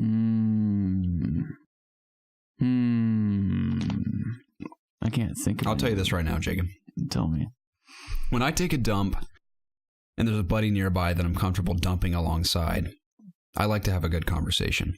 Now, originally I thought when I'm in public without a friend taking a dump, which is very rare, I mean, I'll let my body suffer before I dump in public, Jacob. You mark my words. But if I have no choice but to dump in public, I prefer to be left alone. So initially I thought, oh, maybe I'll just bring in the Doomslayer or Isaac pre-Dead Space 3 where he just doesn't, or Dead Space 2 where he doesn't say anything, and they just dump next to me without saying a word. I'd appreciate that. But then I was like, well, let's say one of these characters is my buddy. I'd like to have a good conversation. So I wouldn't be opposed to Nathan Drake. I wouldn't be opposed to Ratchet from Ratchet and Clank. He's a good little wombat. What's his name again? What race is he against? Species? He's a wombat. He's a wombat? Yeah. He's not a wombat. Yeah. It's like a womblax or something. It's something different. It's something like that. Look it up. We got to know. Do we? Look, what species is Ratchet from Ratchet and Clank? Womblax? It's something weird like that. How about video game? I mean, there's so many. I don't really know where to begin. Master Chief, why not? Joel from The Last of Us. What species is Ratchet? Lombax. Lombax, that's what it is. It's not a similarities to real life animals called lynxes. Lynxes, huh? Lombax. I wonder what a Lombax poop looks like. I don't know. This would be a great way to find out. If he took a dump next to him. Yeah. Me and Ratchet just hanging out. Maybe Clank's flying around in the stall. I think I might pick someone like Trevor from GTA 5. I feel like he has a lot of insane stories that he would like to tell while we're just taking a dump. Yeah, I can't imagine what that would be like. That's a good one, Jacob. Or just, I don't know, maybe just people. He'd yell from his cell from people walking in the bathroom. Yeah. I don't know. Yeah, you could scare people off. I just like Leave you to your privacy. I just like to meet someone like Trevor. Although I'd probably be a little scared if I met someone like Trevor too. Great actor. Yeah. Have you seen him in his live action stuff? I haven't. He's in Westworld. My only. Okay, I guess I have seen him then. He's in Walking Dead. Who's he playing in Westworld? He's a supporting character. He's a pretty small role. That's why I didn't recognize him. He hangs out with that dude that wears. He's the guy that goes on killing sprees in the saloon. Can't remember the character's name. Is he the guy with the mustache? Yes. So he's like the villain. He's one of the villains. Yeah, he hangs out with that guy. Tattoo? Yeah, he hangs out with that crowd. So he's not the guy with the dark hair. No, it's not him. He hangs out with that guy. Supporting guys. Okay, that's cool. Yeah, Trevor's a good one, Jacob. I'm gonna just go out on a limb here and say, Batman. No, I was gonna say King Kong, but he wouldn't fit in the stall. King Kong. My ghost from Destiny. How about Zavala from Destiny? Yeah, he has a that guy's Guardian, voice. That was a good shit. That guy has the coolest voice in Hollywood. You think I don't know his name. I think the guy that voices Optimus Prime is the coolest voice. I think that guy or Matthew McConaughey are my favorite voices. Matthew McConaughey? Yeah. You think he has a cool voice? Yeah. I think his voice is ridiculous. I love it though. I mean, I just love it. Yeah, why not? Who did I just say? Optimus Prime? No. No, Zavala. Oh, Zavala, yeah. Yeah, I love that. I feel like Zavala would be really encouraging. I watched something on Adult Swim with that guy on there. It was the most ridiculous thing I've ever seen. He was on it? Yeah. It was like some like little mini show they did. And apparently they were at this, they were like the actors came on like thinking they were going to be on a talk show or something. Like, they were at a round table eating or something. And like the show goes from like just, I think, asking people questions to like the guy that's hosting the show kidnaps all the guests in the show, and I think he kills one guy. It goes south real quick. Wow, that sounds wild. It's an Adult Swim show. I don't know what it's called or why it happened, but you know, it's a show. Sounds like a good time to me. Yeah. Stevie F, thank you for your dump question. I'd love to hear who else would like to take a dump with their favorite video game character. Often when I'm playing Destiny, by the way, I often repeat lines that Zavala says, and I try to sound like he's tough. Yeah. I like saying almighty in that voice. The almighty. The almighty. the almighty. The traveler. The almighty. Ikora. I need my fire team. Cade. Where's Cade? That's pretty good. I feel like if I really studied his voice, I could do it. I'm going to practice this week, and we'll circle back next episode and see if I got it. Guardians. Yeah, that was really good. Guardians. I suck at it right now. I'm going to have to practice. You got to practice. AKA Toon says, who is your favorite character from the Destiny? I struggle with Destiny, man. From the Destiny series. Also, who is someone you want to know more about? Favorite? I think you have to go with Kate 6. I mean, he has the most personality. But I also want to know more about Osiris, which we will learn about soon. As do I. I want to hear more about Osiris and Ikora, both. Mm-hmm. Yeah. So, and I want to know if the speaker. Never mind. We didn't get to see his face. Yeah. So. No one. Did he die? Did he go down with the ship or something? I don't know. We don't know. Okay. He could have. He couldn't have. He probably just looks like Davy Jones from Pirates of the Caribbean. It's the same guy. Yeah. All the tentacles fall out of his face. Disappointing. We didn't see his face. Yeah, it's maybe like a Master Chief thing where you never see it. I assume so. I hope he comes back. Maybe it is Master Chief. Yeah. Where did Eris Morn go? Who's that again? You remember the lady with the blindfold and the bleeding black coming from her eyes? Yes. In the Crota expansion? Yeah. Yeah, she's gone. Where is... there's someone else in there that I'm forgetting about. Where are the Iron Lords hanging out? They still on that mountain on Earth? Well, the Cryptarch from the Iron Temple is at the farm. That's right. That's right. But, I mean, Lord Saladin's going to come back for Iron Banner, I assume. That's true. But where's that going to be? Wouldn't it be cool if they opened up a social space at the Iron Temple again? That would be cool. And D2 just for Iron Banner? That would be cool. That'd be awesome. Favorite They're not character? Going to do that, though. I mean, Kate's great, naturally. Yeah. Zavala's cool because you really get to see the growth of Zavala from the trailer we got from his story where he is brought to life by his ghost and goes through all that stuff to become who he is as Zavala. You mean like the reveal event for D2? So I feel like we pretty much know everything we need to know about Zavala just based on that trailer. Which I'd like to see a trailer for all the characters like that. You know how Overwatch does? I think that'd be great. I think it's disappointing that they only focus on like those three, the Vanguard members in Destiny 2. I would have liked to have like Lord Shaxx, the Crucible guy. Yeah. Like he's done a lot of great things in his time as being a Guardian too, and we never hear about him. Yeah, he gets me so I think they really miss the there's a lot of cool people at the tower or whatnot, wherever you're at in the Destiny universe, and they don't really take advantage of all these characters. That's kind of the stuff I went into great detail with in my original cut of my review. Was it's got to be challenging for the gameplay with Destiny because you can think about it. It really is. I mean, in a sense, it's about the characters as well, but it's really about you. It's always about you and your fire team, and that's why they're really just there to support what you're doing in the game, just purely based on the way the game is. If it was narrative driven purely like Halo or a Call of Duty or something, they could really dig deep into those characters. I wish they do both at the same time. I know, I wish they could too. It's like, but why can't you do both? That's why I was for the most part satisfied with the story, because I think there was an equal balance of pushing you forward as like you are the hero, we're just here to support you, but there's also still a little bit of character development. It's much better than it was in Destiny 1. Yeah, and one of my biggest critiques too originally was as cool as Gaul is, and I think as well developed as he is, especially Don't based. Spoil anything? No, I won't. Especially based on the conversations he has with what's that guy's name again? It's called like the something. The speaker? No, the speaker too, but his buddy. It's called like it's not the Callus. It's like the console. The console. That's what it is. The console or consular or something. Something like that. Yeah. I already forgot. Anyway, the conversations he has with him, you really get a sense of where he's come and how we got to the point of power he is. And I've read a lot of additional research on Gaul and all those characters as well, just to really grasp who they are. Yeah. And then, like, he's really well developed, but he does nothing until the very end of the game. Like, he just stands there talking to people the whole time. You are the Dominus. Yeah, Dominus. But if you read all the raid gear lore, you learn a lot about like what's happened with like Dominus and like Callus and stuff. With Gaul, Callus, and like the whole Cabal like empire. It's cool. It is really interesting. That's what I like about the lore tabs too, and just all the information tidbits you get about the Cabal. I have a lot of gripes about Destiny Endgame, but I don't feel like this is a good time to talk about it. Endgame? The endgame of Destiny 2, yeah. Yeah.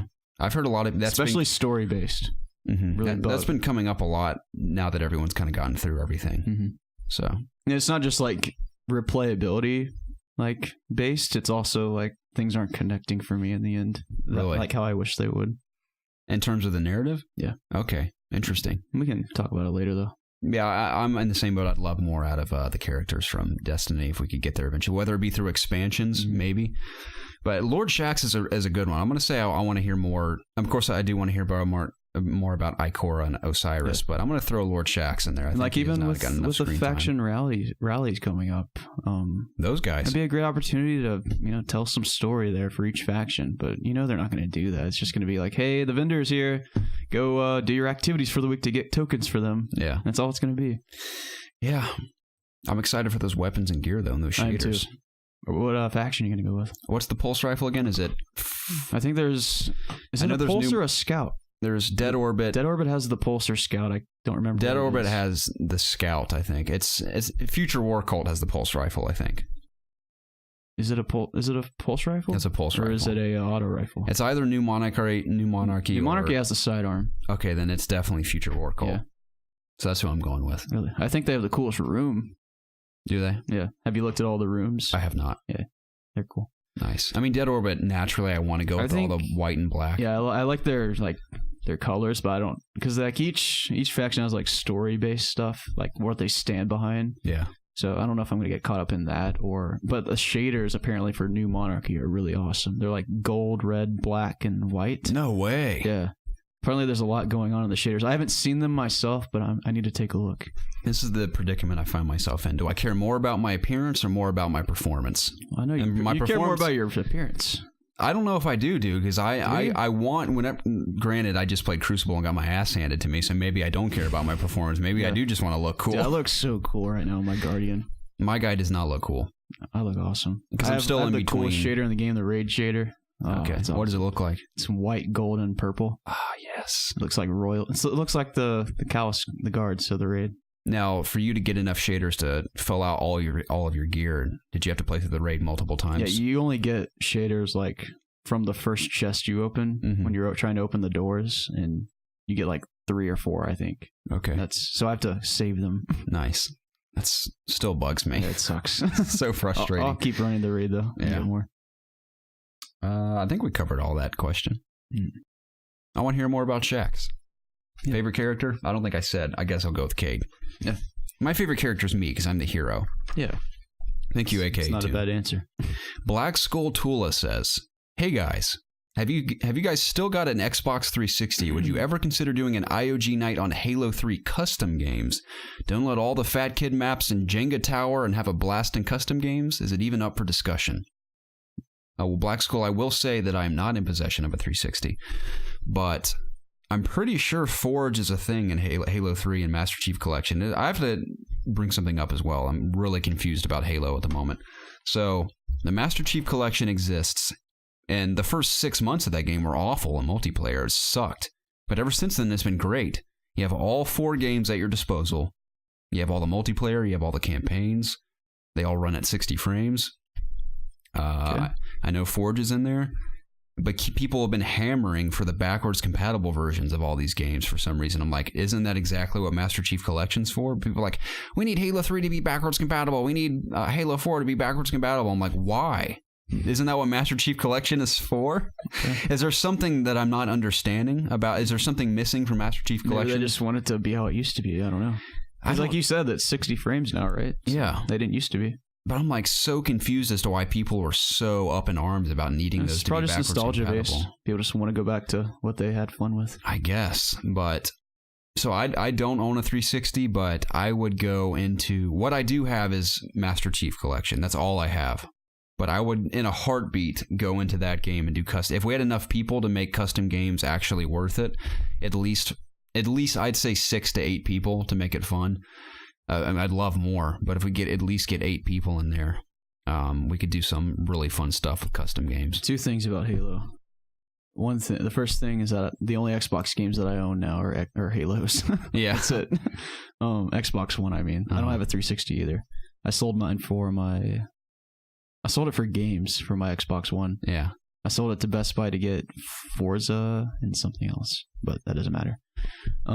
Second thing is I've been thinking a lot about Halo recently, just playing Destiny, and I kind of want to go play them again. Like I played through 1 and 2 and half of 3 before 5 came out, but I really want to finish 3 because it's such a highly acclaimed game. It's my favorite, and I kind of want to play it.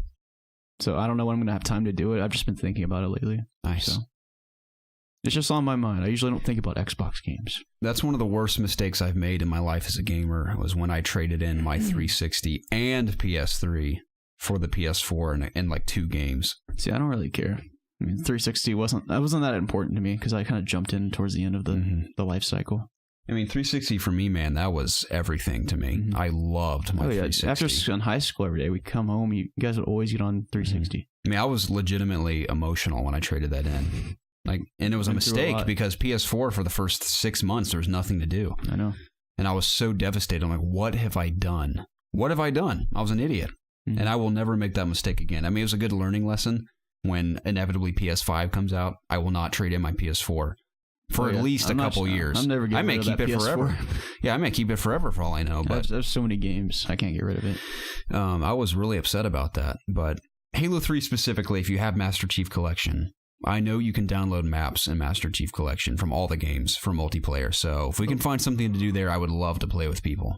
I'm not just saying that. I will do that if we have enough people we can talk on Discord or in the comments below. Might be a fun stream night idea. It'd be amazing. I mean, custom games is forever entertaining to me. Even when I was watching, because we'd all switch off when we were playing together back in the day on split screen, it was still thoroughly entertaining. Yep. So yeah, I'm up for it if you guys are in Master Chief Collection.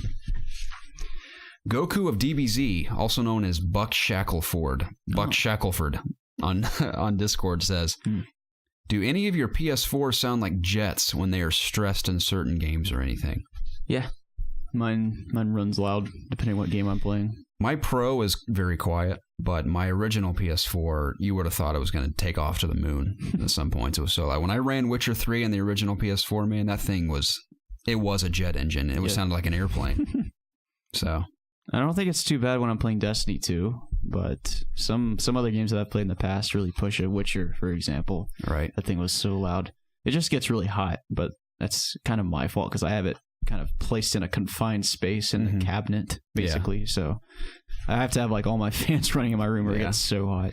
Speaking of Witcher, I really want to check it out on PS4 Pro with that 4K patch or whatever. Yeah. I really want to see it. And if I'm not careful, I'll get caught up in that game again and never play anything else this year. It's what I've wanted to play like more than anything the past 6 months, but I just can't bring myself to do it with new stuff coming out. Right. I'm going to hold to my the promise I've made to myself and to you, Jacob. I'm going to play Divinity Original Sin 2 this week. No, I'm intrigued. I'm going to look at stuff for that. Because I've heard like 10 people talk about it, and I want to know what it is now. You and me both. I really encourage you to check out some reviews when you get home. Okay. Jimbo says, Jimbo0489 to be exact. Hey guys, I've recently watched the Netflix Castlevania series and loved every second of it. What other games would you like to see get the same treatment? I would personally love to see the Dark Souls series. Much love from the UK. UK, you were right, London is another one. I mean, he may not be from London specifically, but somewhere in the UK. Does he mean like anime in particular? Yeah, we could go that route. Just because I want just games in general that could do well as a TV show.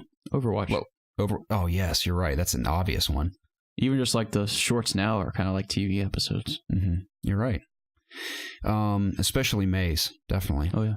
I think Dark Souls would be brilliant. Yeah, Dark Souls. I know there have been some Dark Soul animated trailers and stuff, I think. Can you imagine just like not every episode, but every 2 or 3 you're fighting a boss at the end of the episode? That's I'd love to see a season that plays out like a game where it's like a character who goes through an entire, essentially like going through a game where he faces multiple bosses throughout the season. Yeah, can you imagine like Bloodborne in like TV or movie form? That'd be awesome. Interesting. The challenge is you'd have to develop characters and have dialogue and stuff, which I could see being cool because I love what they did with the characters in Castlevania. I'm of the impression that, impression, is that the right word? Assumption? That works. That video games should just be made into TV shows, not movies. Because movies they're too short. That brings to my attention, Jacob, there's a couple things we need to discuss that I totally forgot to write in our notes. Okay. We need to discuss the Tomb Raider trailer. Okay. How do you feel about it? I think it looks fine. I don't think it's going to do well, unfortunately. But it does look similar to the game, like the new rebooted game. Yes, it does. As I was looking at some side-by-side comparisons, like trailers and whatnot, and it looks very similar. I don't know how it's going to do. I mean, I think she's going to be a fine Lara Croft. much better than Angelina Jolie was, you know, but I don't know. I don't know how it's going to do. It's hard to tell. The trailer itself... That's the thing, like, the trailers have been decent for all these video game movies coming out, but when the movies come out, they're just they're average. I mean, I think it's clear when you watch the trailer that the movie's a bit rough around the edges visually. Like, I'm of the same boat when people say, oh, it looks cheap. I mean, I don't think it looks that cheap, but it definitely doesn't look up to par with some of the visual effects we're used to seeing in, say, like a Marvel or DC movie. Now, none of those... It reminds me of the Assassin's Creed movie. Kind of. Sort of, yeah. It looks like that, even the that sort of budget. Yeah. Which really there's a couple things that bum me out about this trailer. One is that the trailer itself just isn't a very good trailer, I didn't think. I mean, I guess it gives you... arguably it is, I guess you could say, because it gives you a general idea of what the story is and the characters involved and blah, blah, blah, blah, blah. What disappoints me about it is that they've altered... Now, I know you shouldn't copy the game completely. Now, visually, they have in some aspects, like Laura looks like the Laura from the rebooted game. Like the side-by-side trailers, like the leap from the boat when the boat's sinking. The boat sinking...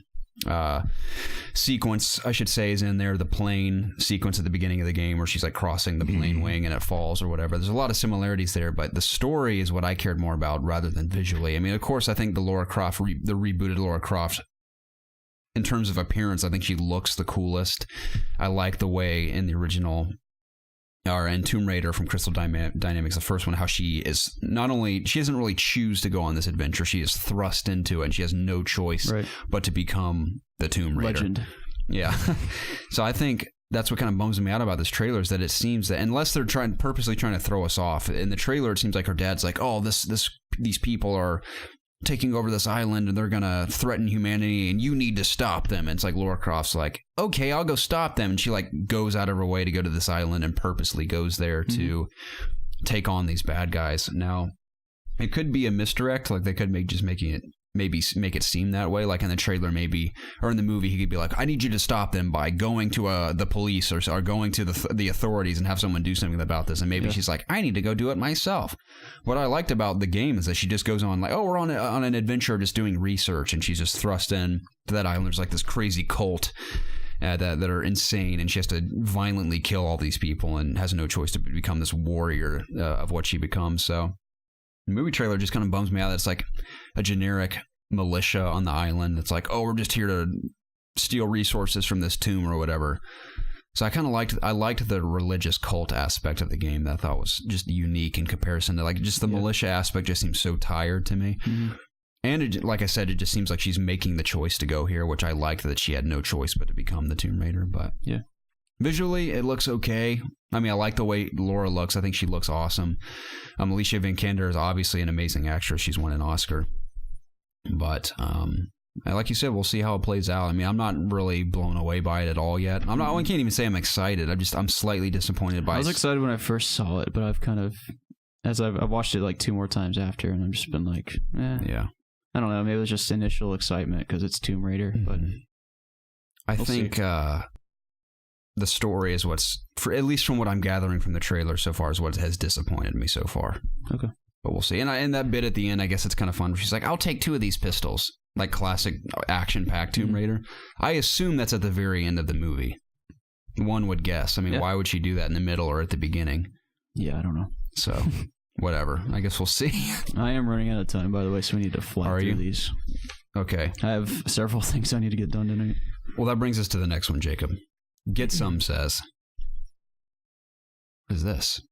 Holo Megamind. I don't know what Megamind is. Master Preston, Master Garrett, and Sir Ultra Mega Breast 3001 Master Jacob. First off, if Jacob has his own category dedicated to his breasts, there should be one for a defining characteristic for all of you. Now the question.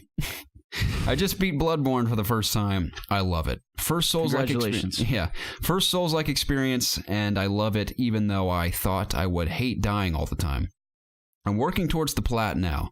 I was just curious what each of your all's favorite boss/enemy, aesthetically and combat-wise, was, and what was your least favorite? In any game or Bloodborne? In Bloodborne.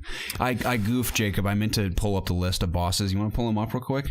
Of Bloodborne? Yeah, just Bloodborne bosses, because I can think of the way they look, but I can't remember their names. Mine, believe it or not, it's one of the first ones. It's Father Gascon. Yeah, me too. I think he was cool. He's He really transformed awesome. into like a werewolf. Also, really liked the last boss fight.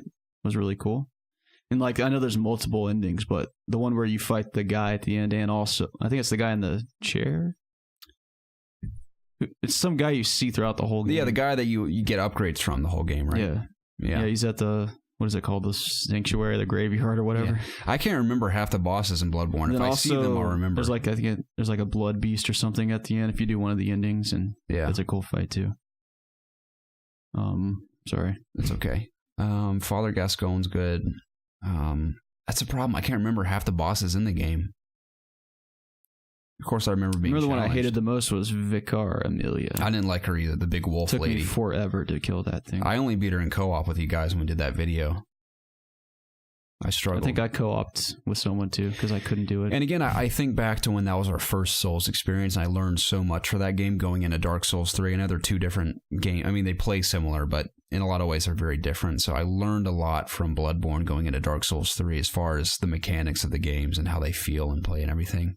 So I didn't struggle as much in Dark Souls 3. The Moon Presence was the one at the very end. Okay. What are some of those names in there? Maybe I'll recognize the first hunter is Gurman. Gurman? Yeah. What about the cleric beast on that bridge at the beginning? Yeah, it's the first boss. Here's the Bloodstar Beast. You remember that one? That one sucked.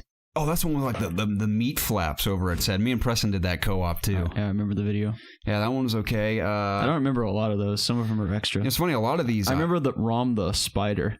That one was pretty easy. It's funny because a lot of these I missed because I didn't realize you could miss bosses. I think you had to do Rom. Shadow of Yharnam, I remember that one. Isn't like a dude in like his shadowy version that fights with him or something? Yeah, you had to fight like multiple ones. I think that's what it was. I remember that one being fun too.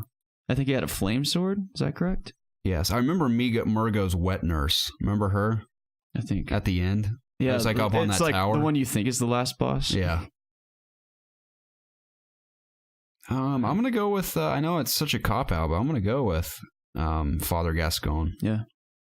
I think that's because my first introduction to boss fights in a From Software game. I'll never forget how like much of an ass kicking he gave me my first time. Yeah, he massacred Especially me, when I figured out he was a wolf. Yeah, turning into a freaking wolf, and gosh, yeah, those he's so aggressive. Not only are the bosses horrifying, but it's also scary because if you die, you have to run all the way back to that boss. Well, usually fight. They're not that hard to get back to. Yeah, but the problem with that game is that you had to kill enemies. You had to grind enemies to get your blood vials up and everything. It's not like Dark Souls where you just spawn with them. Yeah.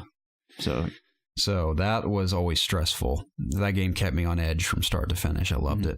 I'm not opposed to replaying that at some point either before the sequel comes out. I probably won't. Mr. Maybe says, do you guys have any plans for the future of the channel? Do you think you'll ever get a large sub milestone, or are you happy with how the channel is now? Any plans for milestones like 5K and stuff like that? Appreciate it. Keep doing your thing. Thank you, Mr. Maybe. I haven't seen Mr. Maybe since he got us killed in PUBG. Didn't you play World War II with him? Did I? The beta? And he kicked everyone's ass with a shotgun. I played, I've raided it with him one night in Destiny 2. I think we've played a little bit more in Destiny 2. But, yeah. Okay. He's a good guy. He's a great guy. Any future plans? Well, as of right now, this is the challenge of the channel. I won't go on too much of a tangent here because we talk about this every now and then.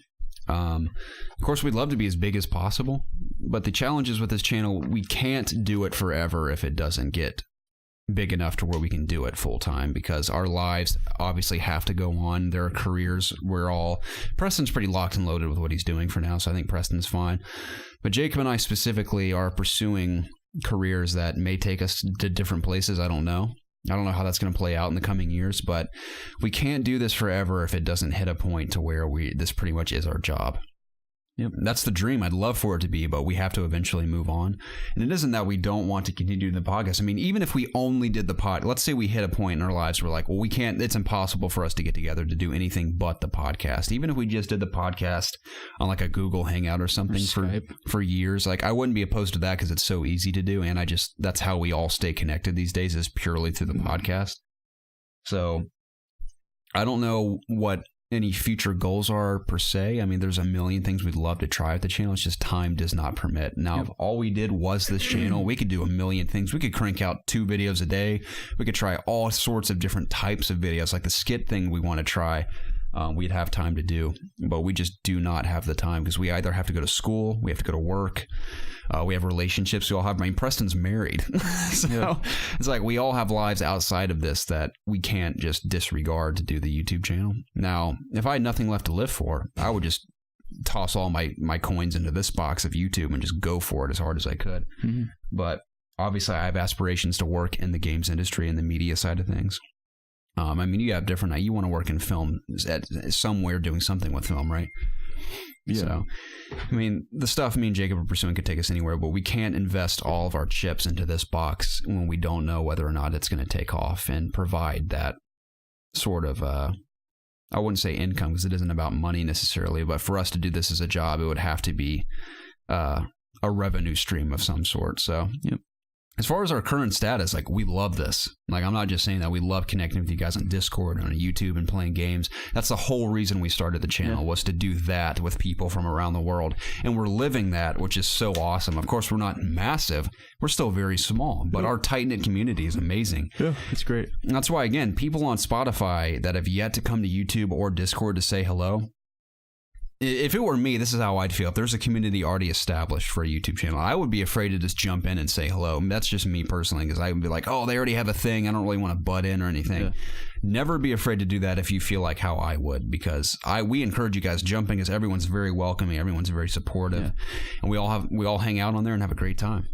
Yep, so that is true. Yeah, I don't want anyone to ever mistake just because we're small means that we're not happy with our current status, because we love this. We wouldn't come together every week to do the podcast if we were not enjoying it. Yeah, I wish more than anything that we could just do this full time. Me too. That's just the be dream. Like every morning and just crank out videos. I know it'd be amazing. Yeah. I mean, the challenge is too, no one knows we exist. I mean, we have had the worst exposure luck of all time probably on YouTube. It's funny, there's YouTubers that their communities are non-existent, but their subscriber base continues to grow because they have one little video that just happened to explode, but the rest of their videos may have nothing else to do with that said video. Mm-hmm. So their community doesn't grow, but their subscriber count explodes. Yeah. So it's like, that's our challenge, is that we have an amazing community and we love connecting with you guys, but no one knows our channel exists. Maybe we should try advertising more.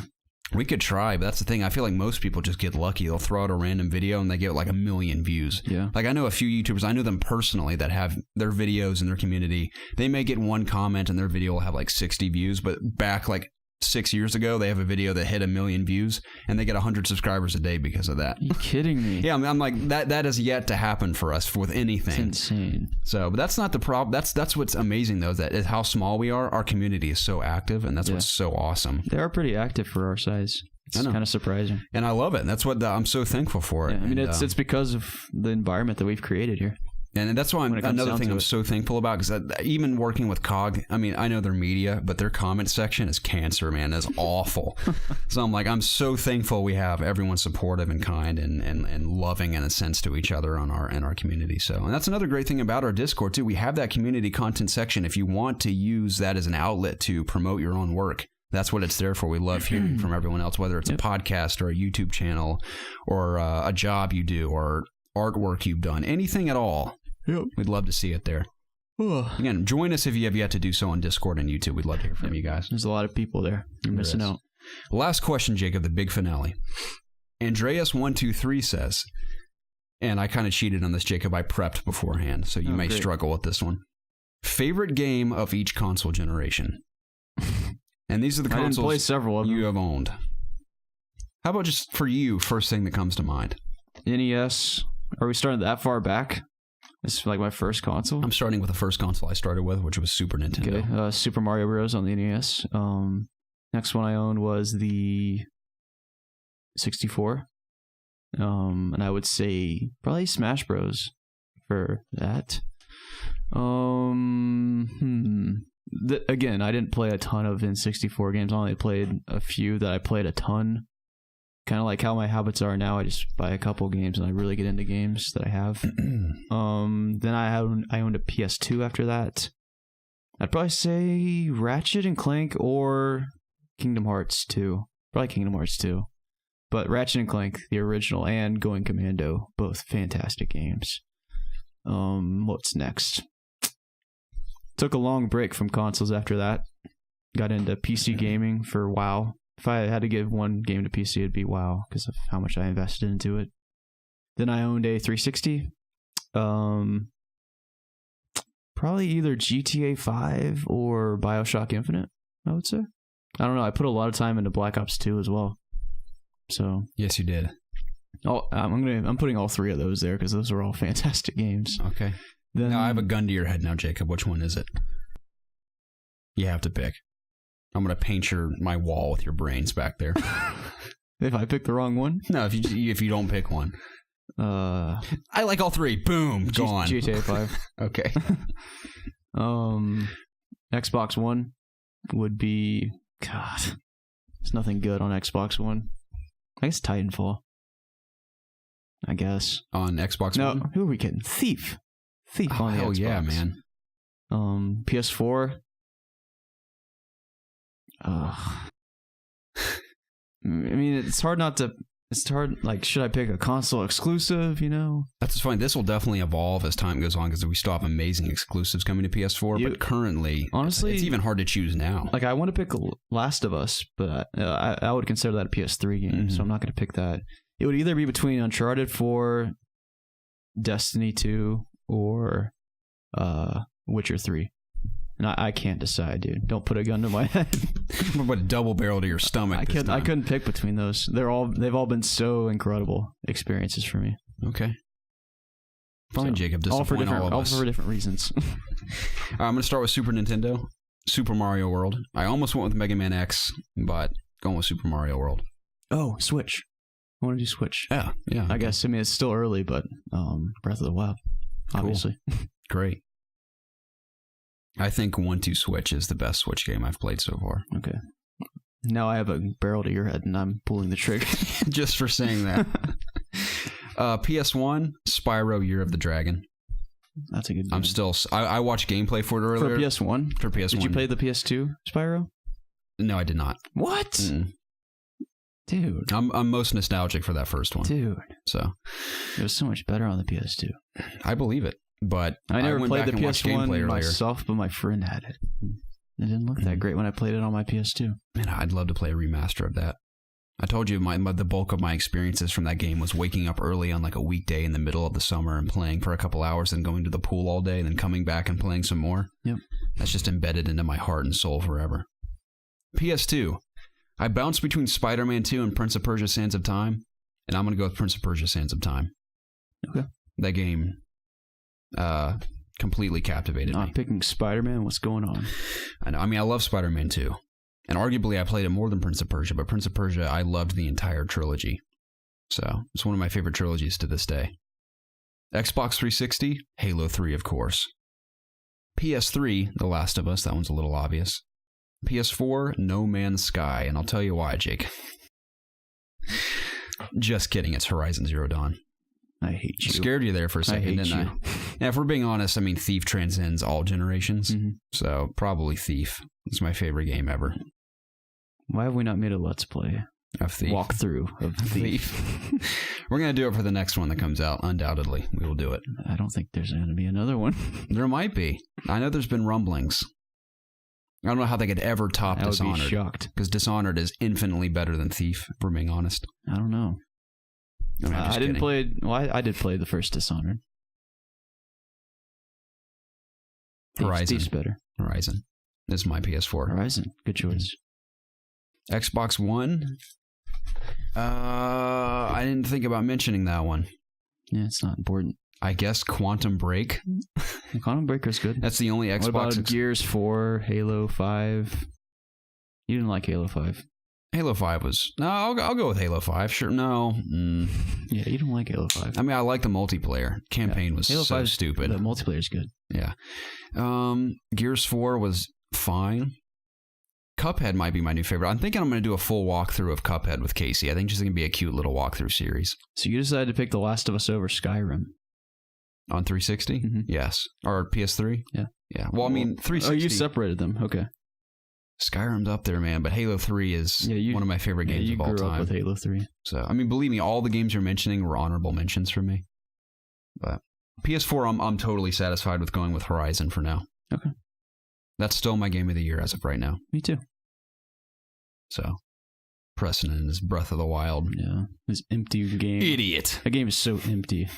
It's blasphemy. That's a lovely game. I love that game. Yeah, it's very nice and peaceful and has good music, but there's just not a lot of meat in there.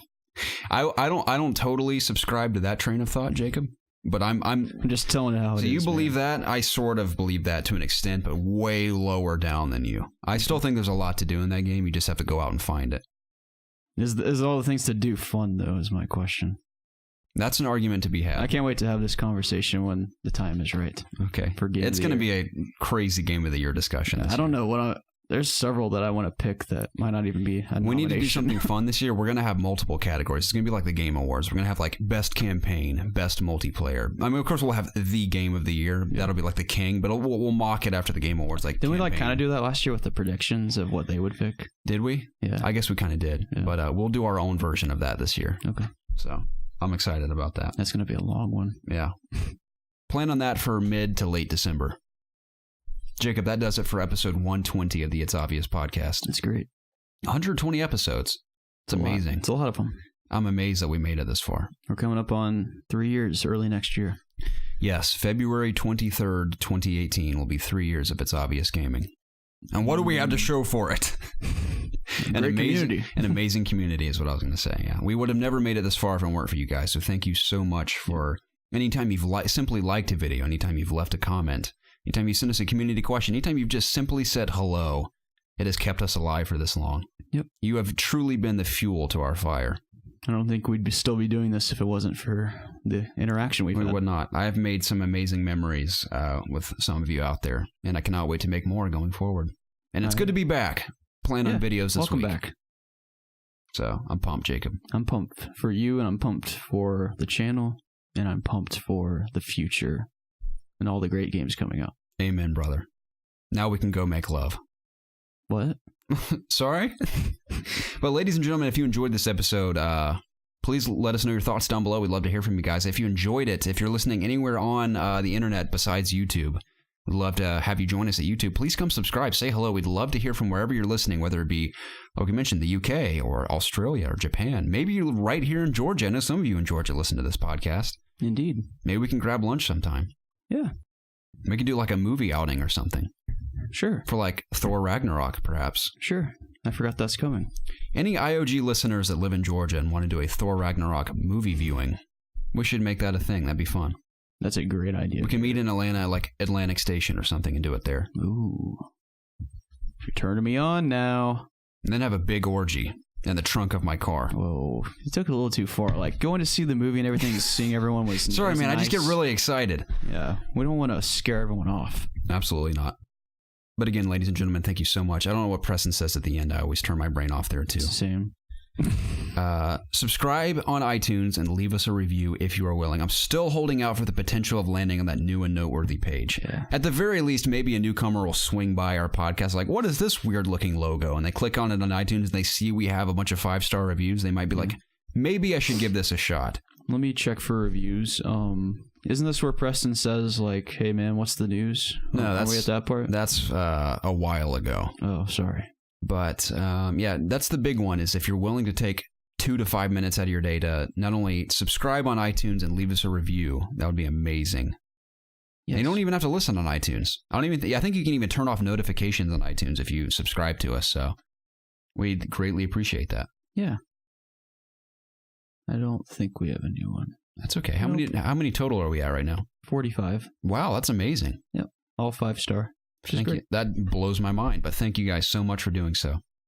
Yeah. And again, I hope you guys have a wonderful week.